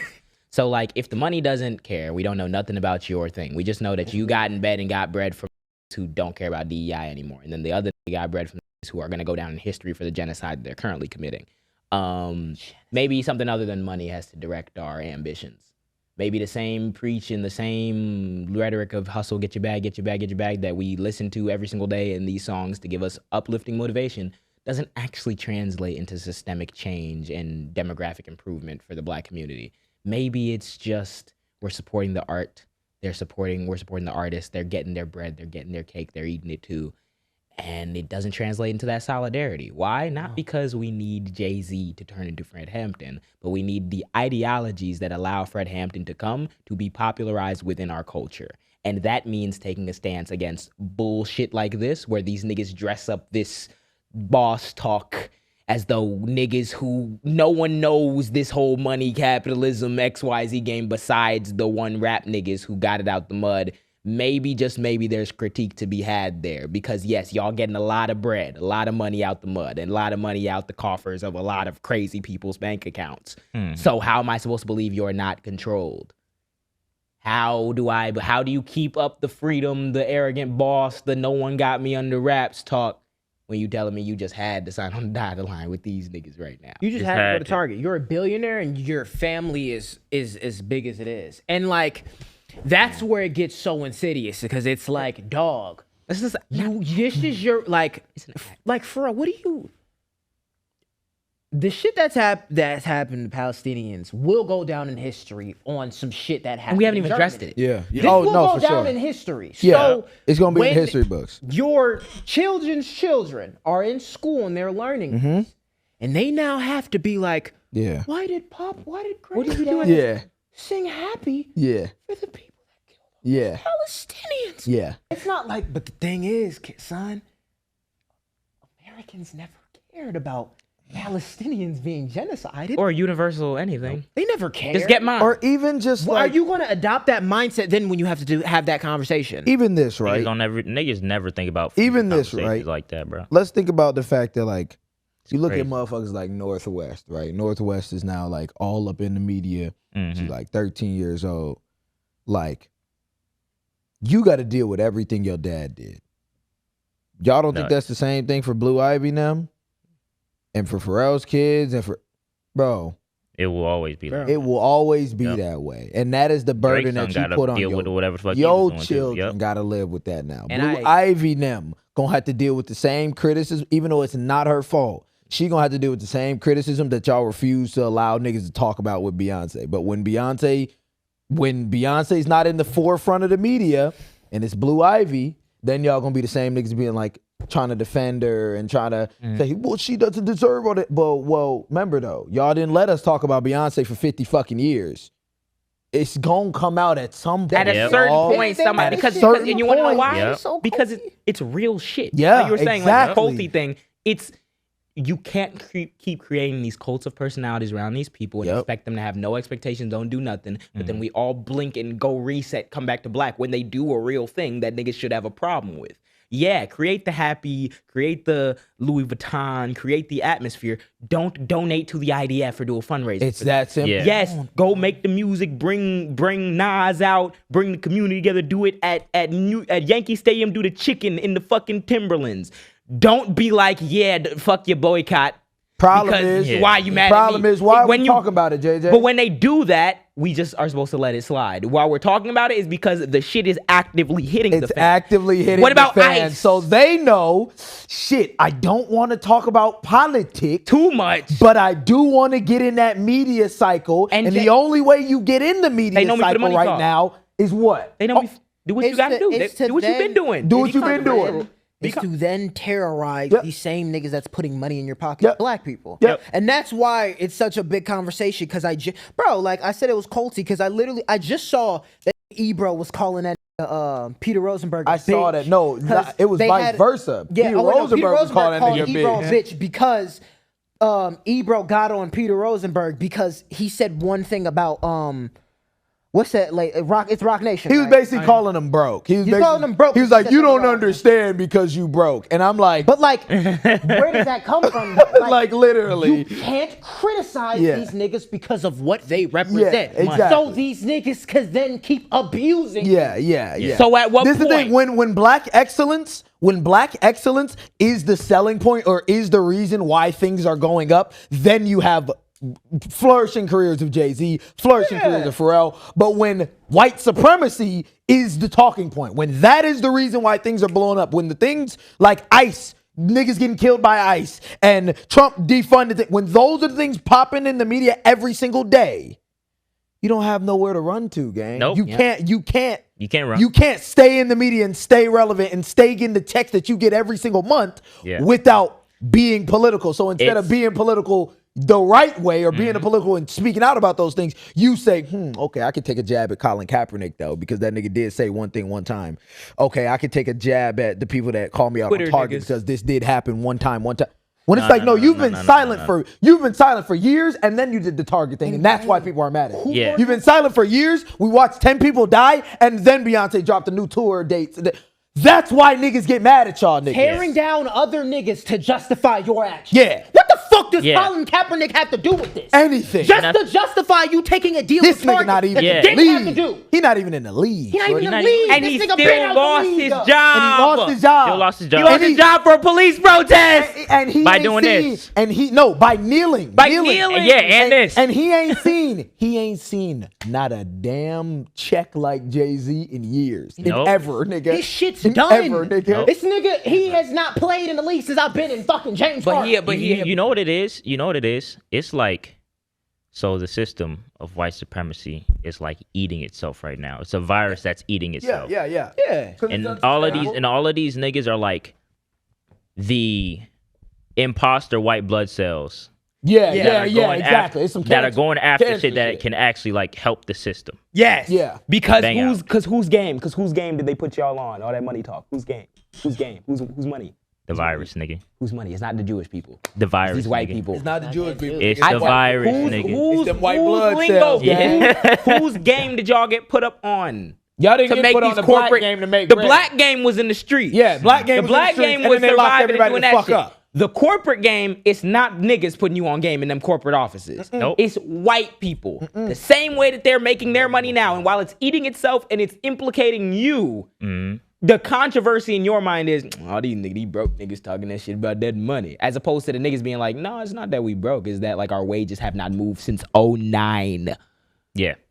Oh no. Is that my fault? Cause I'm just broke. I'm just Niggas brokey. was 9 I'm just brokey. years old. My bad. Your My wage bad. still Next ain't time, moved. next time, I'll get the wealth of a Jay-Z. I'll get $1 billion and I'll fund 8 niggas campaigns to make sure we can get a minimum wage increase. Cause that's really what niggas like that could be doing with that money and that power. Yeah. If we want to talk about solidarity. Bro, adding on to what you just said, like, and it'd be the last thing, it's like, it's so frustrating because when your wife was doing that tour, and I remember she came to Chicago, you know how many people? Oh my God. You know how many people? Multiple things. By the way, companies that we all, engage in, but like, we all engage in that addictive system to the point where we got niggas paying in 4 for concert tickets. That's the system that we're talking about. You have niggas. Klarna of Doom. We have niggas paying in 4 payments. Monthly payments. I talked to niggas who gave their rent up. Yeah. Oh To my go God. see your wife. And you're using your platform like this. And you're talking about us like this. And criticizing us like this. A nigga- like nothing matters. And niggas are giving up everything because niggas love you that much, bro. Yep. That's what's so frustrating because niggas love y'all. I seen a nigga get 10K. He got offered 10K for his Jay-Z ticket. That nigga did not give it up. Because it's more than the money. A nigga who can do And if anything. a nigga offered that nigga Jay-Z, if the nigga offered him 10K to like discard a nigga life, he'd probably do it. It's not on his mental. Nigga, bro, they last. It's not on the nigga mental. That Yeah. tour was Yeah. last year. Yep. It's a nigga still paying for that tour. It's a sound. Yep. Or Yeah. Jay-Z was He on his Literally. last payment. Or Last or- payment, Or yeah. let's keep it 100. Or if they offer Jay-Z 10K, spit on that nigga. He'll piss on that 10K. That's Yeah. how little that money mattered to him. That's like This other dollar let the to money, this nigga. This other nigga let the money go away just to look at you. And y'all might say, not meet you, not dap him up. No, to look at you look in the at from a Yankee ways Stadium. away too. Yeah, You're not yeah, even yeah. right And, there. and it might be, oh, well, that's being harsh.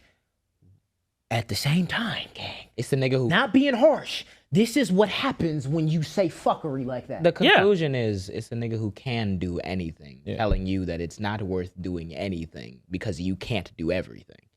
Oof.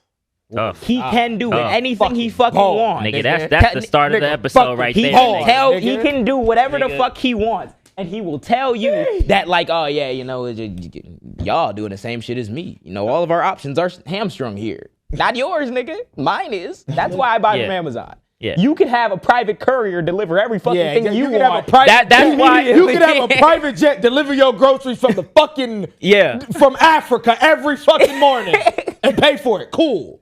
Bitch, nigga, you need to delete your Amazon subscription. Bitch and go to Target, nigga. Oh my god. You right, Jay-Z. My fault. Is We there gonna time? get that Can we shit do done. extra time? Yeah, we got it. Yeah, we got 30 Can minutes I left. use the bathroom real quick? Yeah, so let's Yeah. pause and let's get do. And that's why I'm wearing your bitch ass shirt, because Nordstrom only got this shit that I can get. Give me replacement. Give me a replacement, nigga. So I feel like the annoying part about this entire thing is that these people are still aging and alive currently and doing the things in society. And then you have to make music, you have to make art and everything about the things in society. That's what you guys are going to be pulling from. So it's like, at what point do we start allowing y'all to be conscious actors and participators in this society?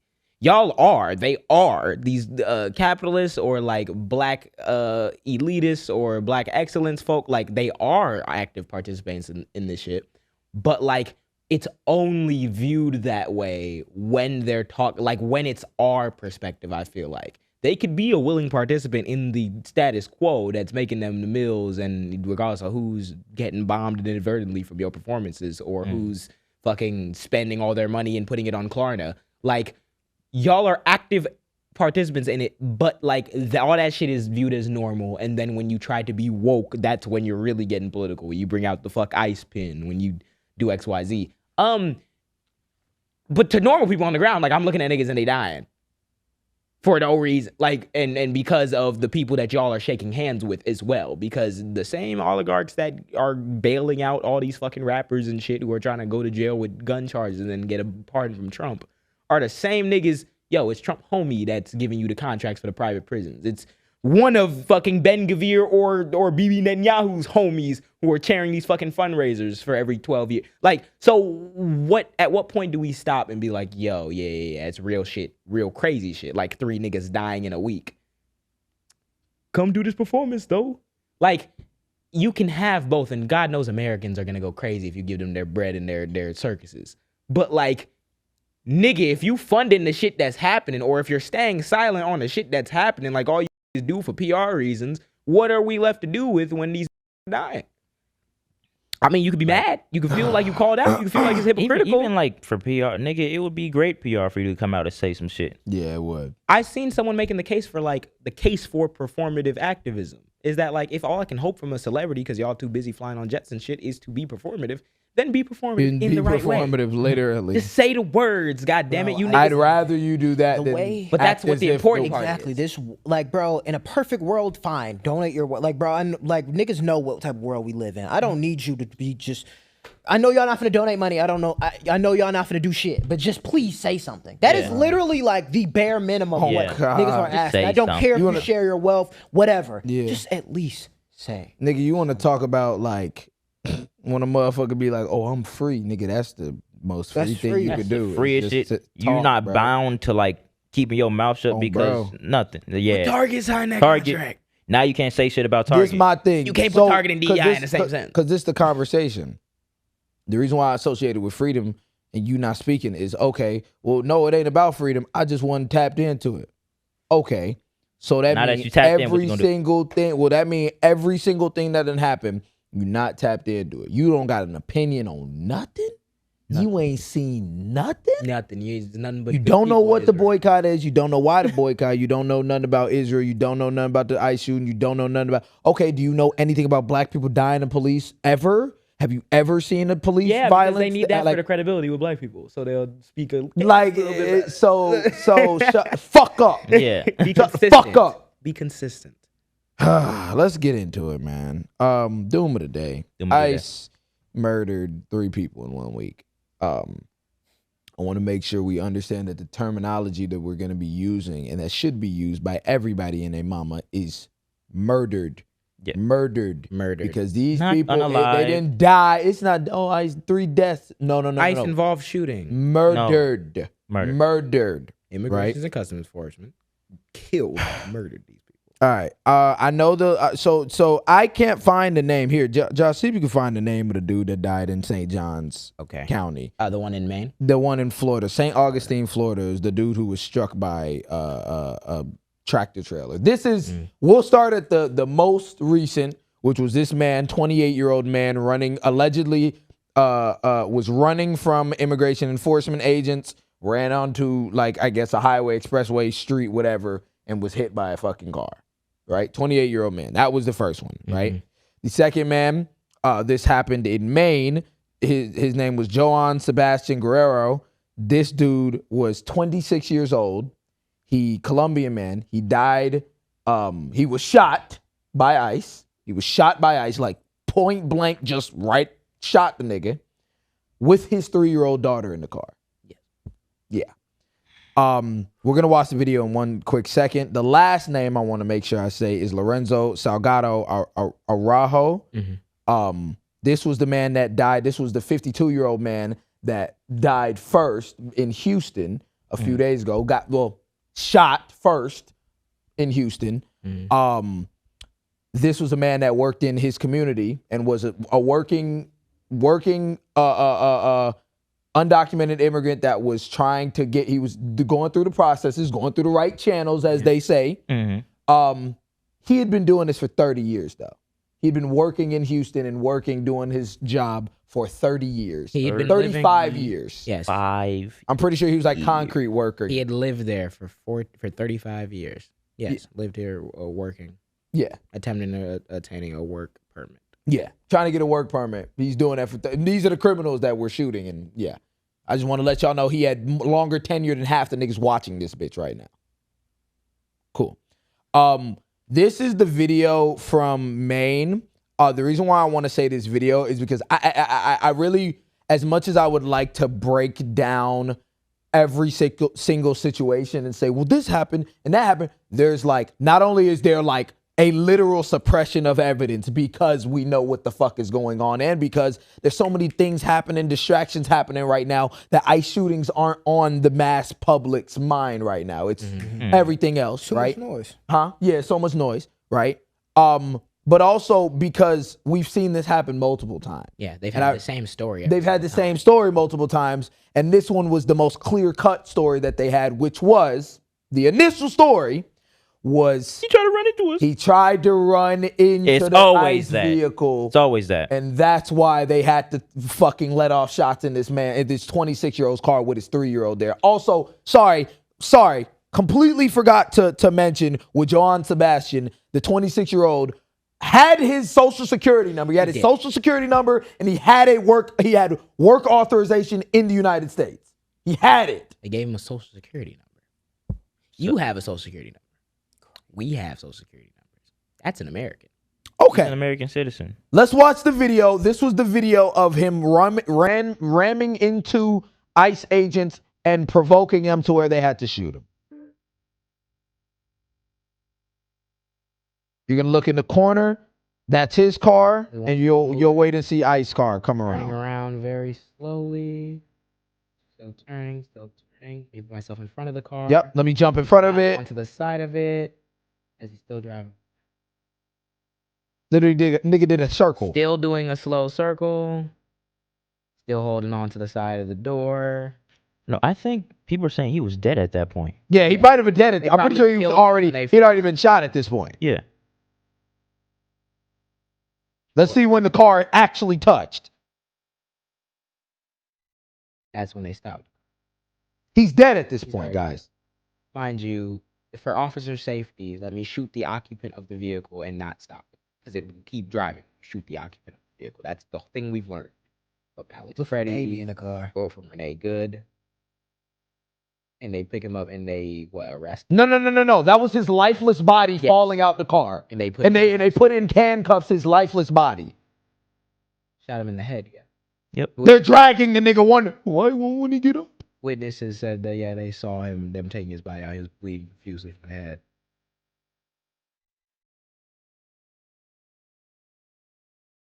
That was some great ramming that y'all saw there, by the way. The car didn't get above 5 miles.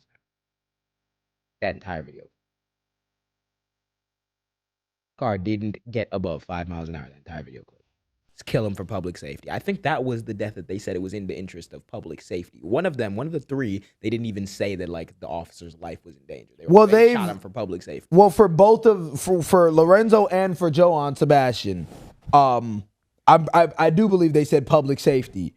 And then I also believe after that, then they said, oh, sorry, those were not the targets that we were trying to get.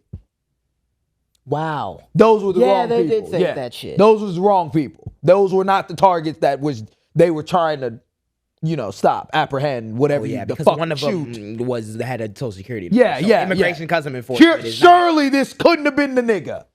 Yeah. Yo, any new politicians running and your talking point is reforming ICE, change that shit up right now. So here you can't reform that. Let's start at basis one, right? This is tragic, bro. This is absolutely tragic that 3 people have died in the last week. So what happens when your immigration policy is racist? This is absolutely tragic. But something that's even more tragic to me is the response from, you expect it from national news, but the response from the public. Mm-hmm. It is like every time it happens, and I think it will happen for the rest of my life, it is baffling how little that people of color's lives are taken into like are given empathy or given compassion. Like they're even real people. Or like they're even real or humanized, right? That was their whole plan. Let me so and this is not a diss to these people, right? But I've read these stories now maybe like 3 times, each of them, all 3 of these articles that I have. I have one from AP News, I have one from Al Jazeera, I have one from another one from AP News, right? I've read these articles like 3 times. And the reason why I read them 3 times because I wanted to make sure I got their names right? And that's significant because yes, I'm not Hispanic, but at the same time, like I had to go through and make sure I got their names right? Mm-hmm. There was another name that I got wrong when I first heard it, and that was Alex Peretti. I was calling him Alex Peretti, right? His name is Alex Peretti, right? I guarantee you, I can almost guarantee you that there will be a time where I might butcher one of these names. Lorenzo Salgado, Johann Sebastian. I could butcher one of these names, right? I will never butcher Alex Peretti name ever again. Why is that? Is that because I just, my white savior complex or whatever the fuck? Nah. That's because I never forget that nigga Alex Peretti name. I can't forget Renee Good's name. I can't forget Alex Peretti name. And that's because the day that these people died, I will never forget. Nope. The amount of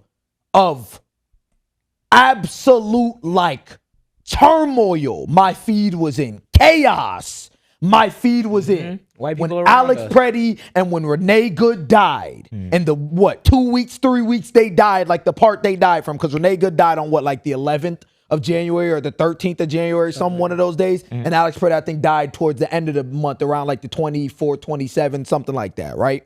Correct me if I'm wrong. I will never forget those feelings, bro. I'm seeing everybody come out.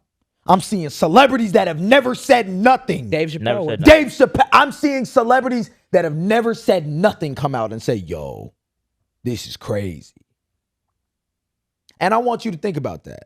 I want you at home to think about that. I want us on this couch to think about the significance of the fact that I had to read these bitches 3 and 4 and 5 times just to remember these people's names. I barely saw anything about Lorenzo Salgado or Johann Sebastian. Barely. I had to do my own research. And mind you, days after, no. These people died. Johann Sebastian died on the 13th. This happened on the 13th, gang. It's the 15th. Yep.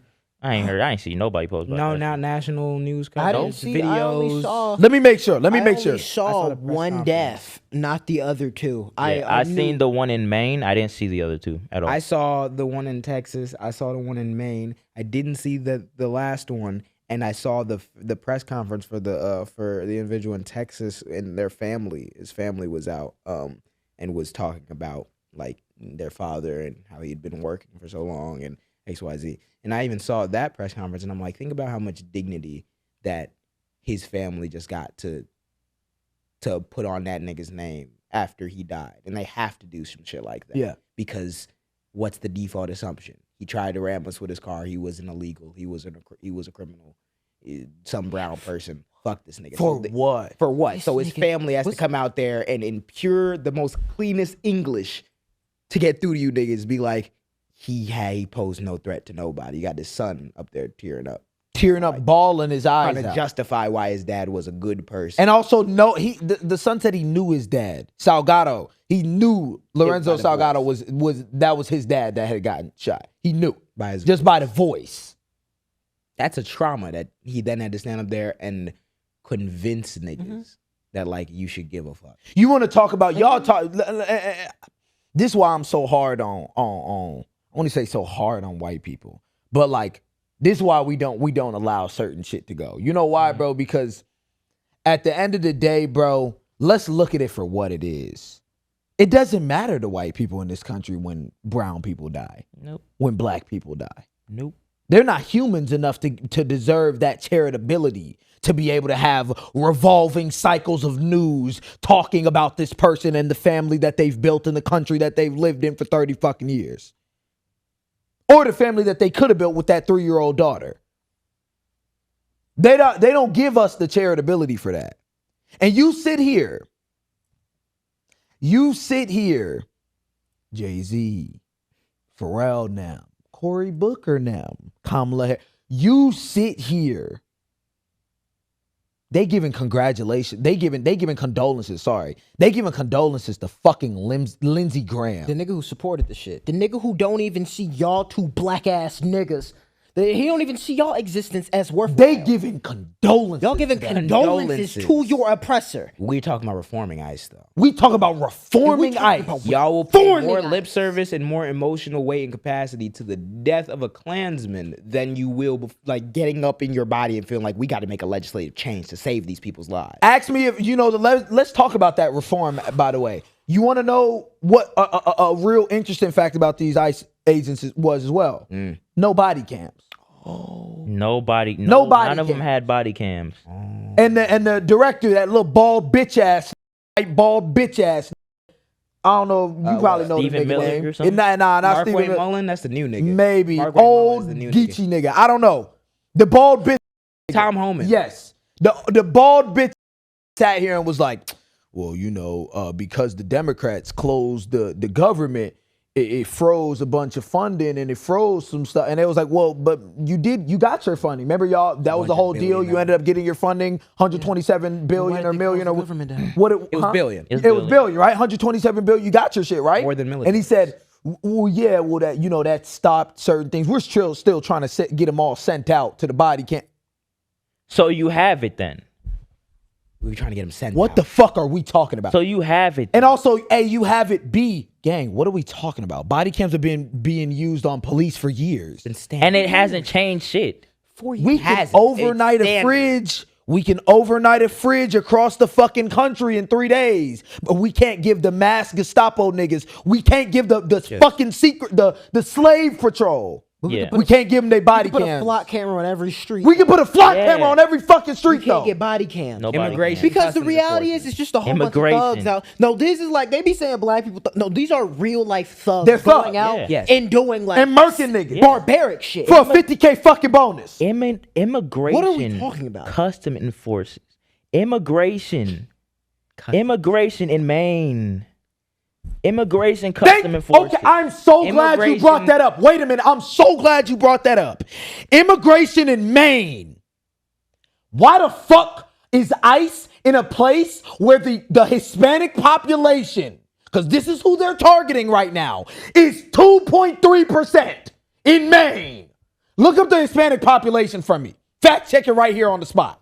What's the Hispanic population of Maine, Josh? We not continuing until we know. We need to know the Hispanic population of Maine. This is a place with a 95% white population. 95%. So you do the fucking math, minus that. We only got 5% left. Yep. Fit how many boxes you can in there.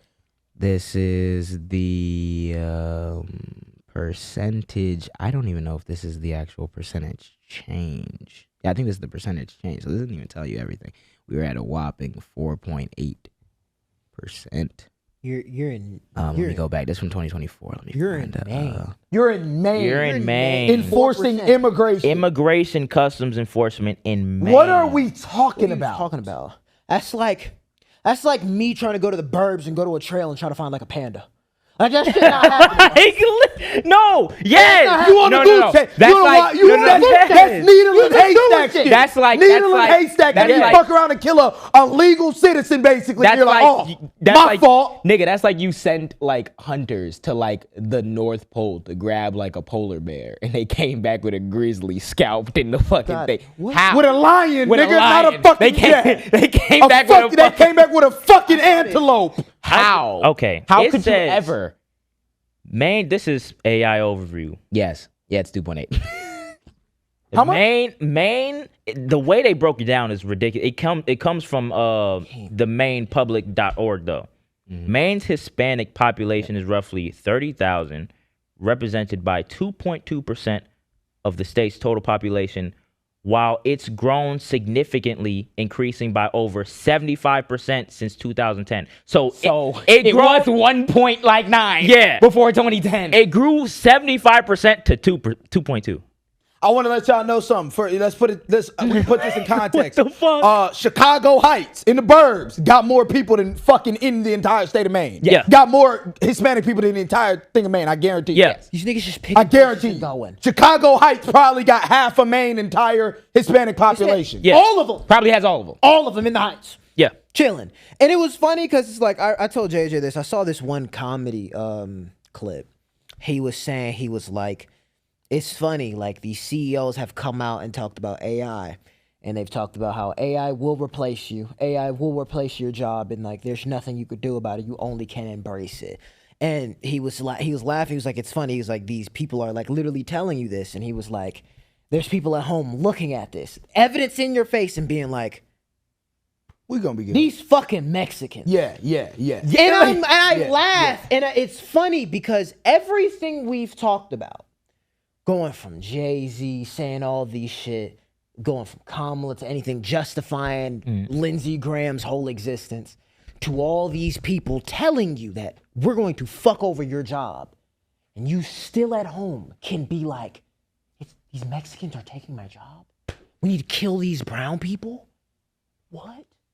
They're in your face. Yep. The real conspiracy theories that you people don't want to talk about is that these CEOs are trying to kill you. Yeah, and they're making bread off of it. Yeah, they're making bread off of it. They're That's why Palantir is doing what they're doing. I want to say this really quick. I want to, because, I want to go back to what you said. And I want y'all to know as well. You can't bend the knee for no politician no more. Nope. No. If the conversation is not prosecute everybody involved, and I'm not talking about just the fucking... No. I'm talking about the niggas who sold the cameras. I'm talking about the niggas who made the cameras, the vests, everybody. Yeah. Everybody fucking involved needs to be prosecuted to some degree, whether it's a fucking fine or it's fucking jail time or it's a fucking stoning. Yeah. Dead ass. Yep. Allegedly. Everybody needs to be prosecuted. Your politicians ain't no reform, isn't no defund.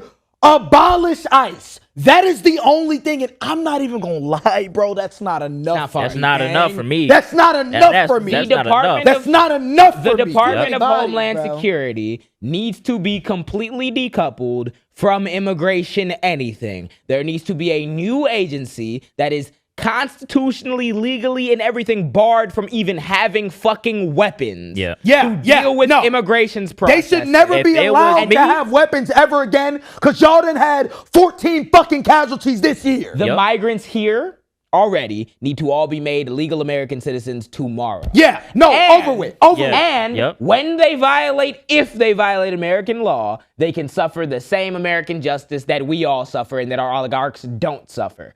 That needs to happen yesterday. What else? Anybody who's ever been in the agency for upwards of 5 years, fired, disbanded, investigated. Yep. You shouldn't be able to have your own guns. Nope. You shouldn't be able to. You should be on a no-fly list. But I want you barred from society. They should be tracked like IDF soldiers. They're proposing in the UK, like their Green Party was talking about, like, soldiers or British people who went and participated in the IDF, the people committing a genocide, and then coming back to the UK need to be monitored. Those who worked in since we got Flock, we got Palantir, we got all the shit. Niggas be looking up niggas' license plates and tracking them down. We can do high surveillance on surveil get the rolls. Any nigga who ever worked for ICE, who's been involved with ICE, especially in the last year since Donald Trump became president, they need to be surveilled and they need to be never allowed to work in the federal government ever again. Yes, and if your politician is not calling for what this nigga just said, what we just said on here, get him the fuck out of here. Yep. Get him gone. If it was up to me, I'd do these niggas like the dude off Invincible, nigga. It'd be so egregious, dog. And you want to know what the little tidbit? Oh, what he did? Little tidbit for those of you guys living in Chicago. Matter of fact, Naruto. The pain. Over with. Pain a nigga. Hey, and as a little bit of tidbit to end it off, those of you living in Chicago, your city council is currently processing, trying to sell our parking meters again. Not back to us, like Brandon Johnson tried to buy them for like 25 Bs. Yeah. To another private equity firm. This time, they helped with ICE processing. Yeah, they have ICE contracts. I think it's called it's some plain thing. They've helped with the deportation flights, and they've helped with, I think, some of the electronics that they've used too, as well. That's who they're trying to sell your parking meters to. Whenever you go and you press the little thing you pay for your parking for the few minutes, that's where the money's going to go to then. So much to do what? Bro. To do what? To perpetuate genocide, to perpetuate the concentration camps that are getting sprung up, To and perpetuate the surveillance state. and to perpetuate the violation of international law by the United States government, again for the 85 millionth time. So any nigga who wants to partner with any of the niggas involved in the process of having ICE exist needs to be a pariah in American society yesterday. Done. It's done. Three Done. niggas gone in a week, brown niggas dying, white women, white men dying, black dying by off-duty fucking ICE niggas. Keith Porter. We're done. It's done. Any of you politics, done. I'm not here. If you're an alderman and you vote for the, we will find you. We'll list your name out. Fuck. You will be. You're cooked. I You're done promise for. you. I promise No. you. We will. In all seriousness. Yeah. I promise you. When we get the list of names, it's over for you niggas. Yeah. We will do a whole 3-hour segment going one by justice. one through you bitch ass who voted for it. I It's promise serious. you. It's serious, and y'all must not get it. So I guess that's what we got to resort to now. Just don't find out. Rest in peace, Don't bro. fuck around. You won't Rest find in out. peace, bro. These Rest people, in this peace. Joanne people. Sebastian. I Joanne wish I Sebastian. had the 28-year-old that died in the trailer. Yeah, they still thing. haven't released They his haven't name. released his I've been name, trying to but search it. rest in peace to him and rest in peace to Lorenzo, man. And rest in peace to everybody that Can't even died. release from his ICE, name. bro. Can't Can't even release that Can't nigga's even release name, his name. dog. Life that meaningless. But they know that he tried to ram. They had videos of Alex Pretty the next day though. They had videos of the nigga in the ICU. This same agency nigga. shot a woman, a Hispanic woman in Chicago 5 times for nothing white after people ramming now. her. Yeah, so take a time right now to understand why things get prioritized in American society. Who is pushing these narratives onto you? Why you look around and the most powerful niggas on the planet are also as powerless as a baby, depending on the topic. And then ask where the money leads.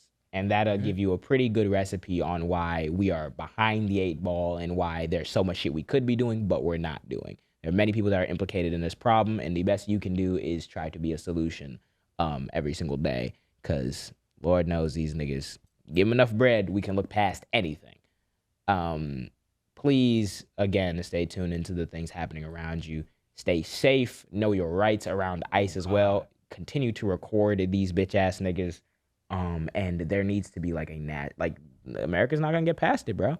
America's not gonna get past it. The existence of ICE will destroy the United States. Oh, for sure. Because what it is, and this is what Abdul Sayed says in Michigan, it's not about immigration's enforcement. It's not about anything. It's not about keeping people safe. It's about normalizing a paramilitary force on our street. Yeah.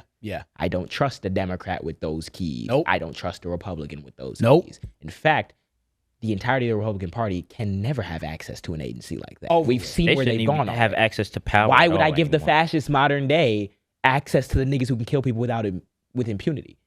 No. And if we keep the agency around, they will have it eventually when you niggas fail to deliver and they get back in power. So you abolish it and you make so it can't be formed again. Until we're serious about that, you will continue to see the tragic news that you're seeing around you each day. But we remain, keep your head on your shoulders, be steadfast in not letting these niggas propagandize you. Yeah. And thank you guys for joining us each week. We appreciate y'all for coming. Have an awesome day or night wherever you may be. And see you. Peace. Thank you for watching this long. If you haven't already, subscribe. What are you doing? What is you doing? What are you doing? You think we just sitting here doing it for nothing? You think you're gonna sit here and not do Need shit? to Like eat. this shit. Click that I know you're not subscribed. Click it. Cool.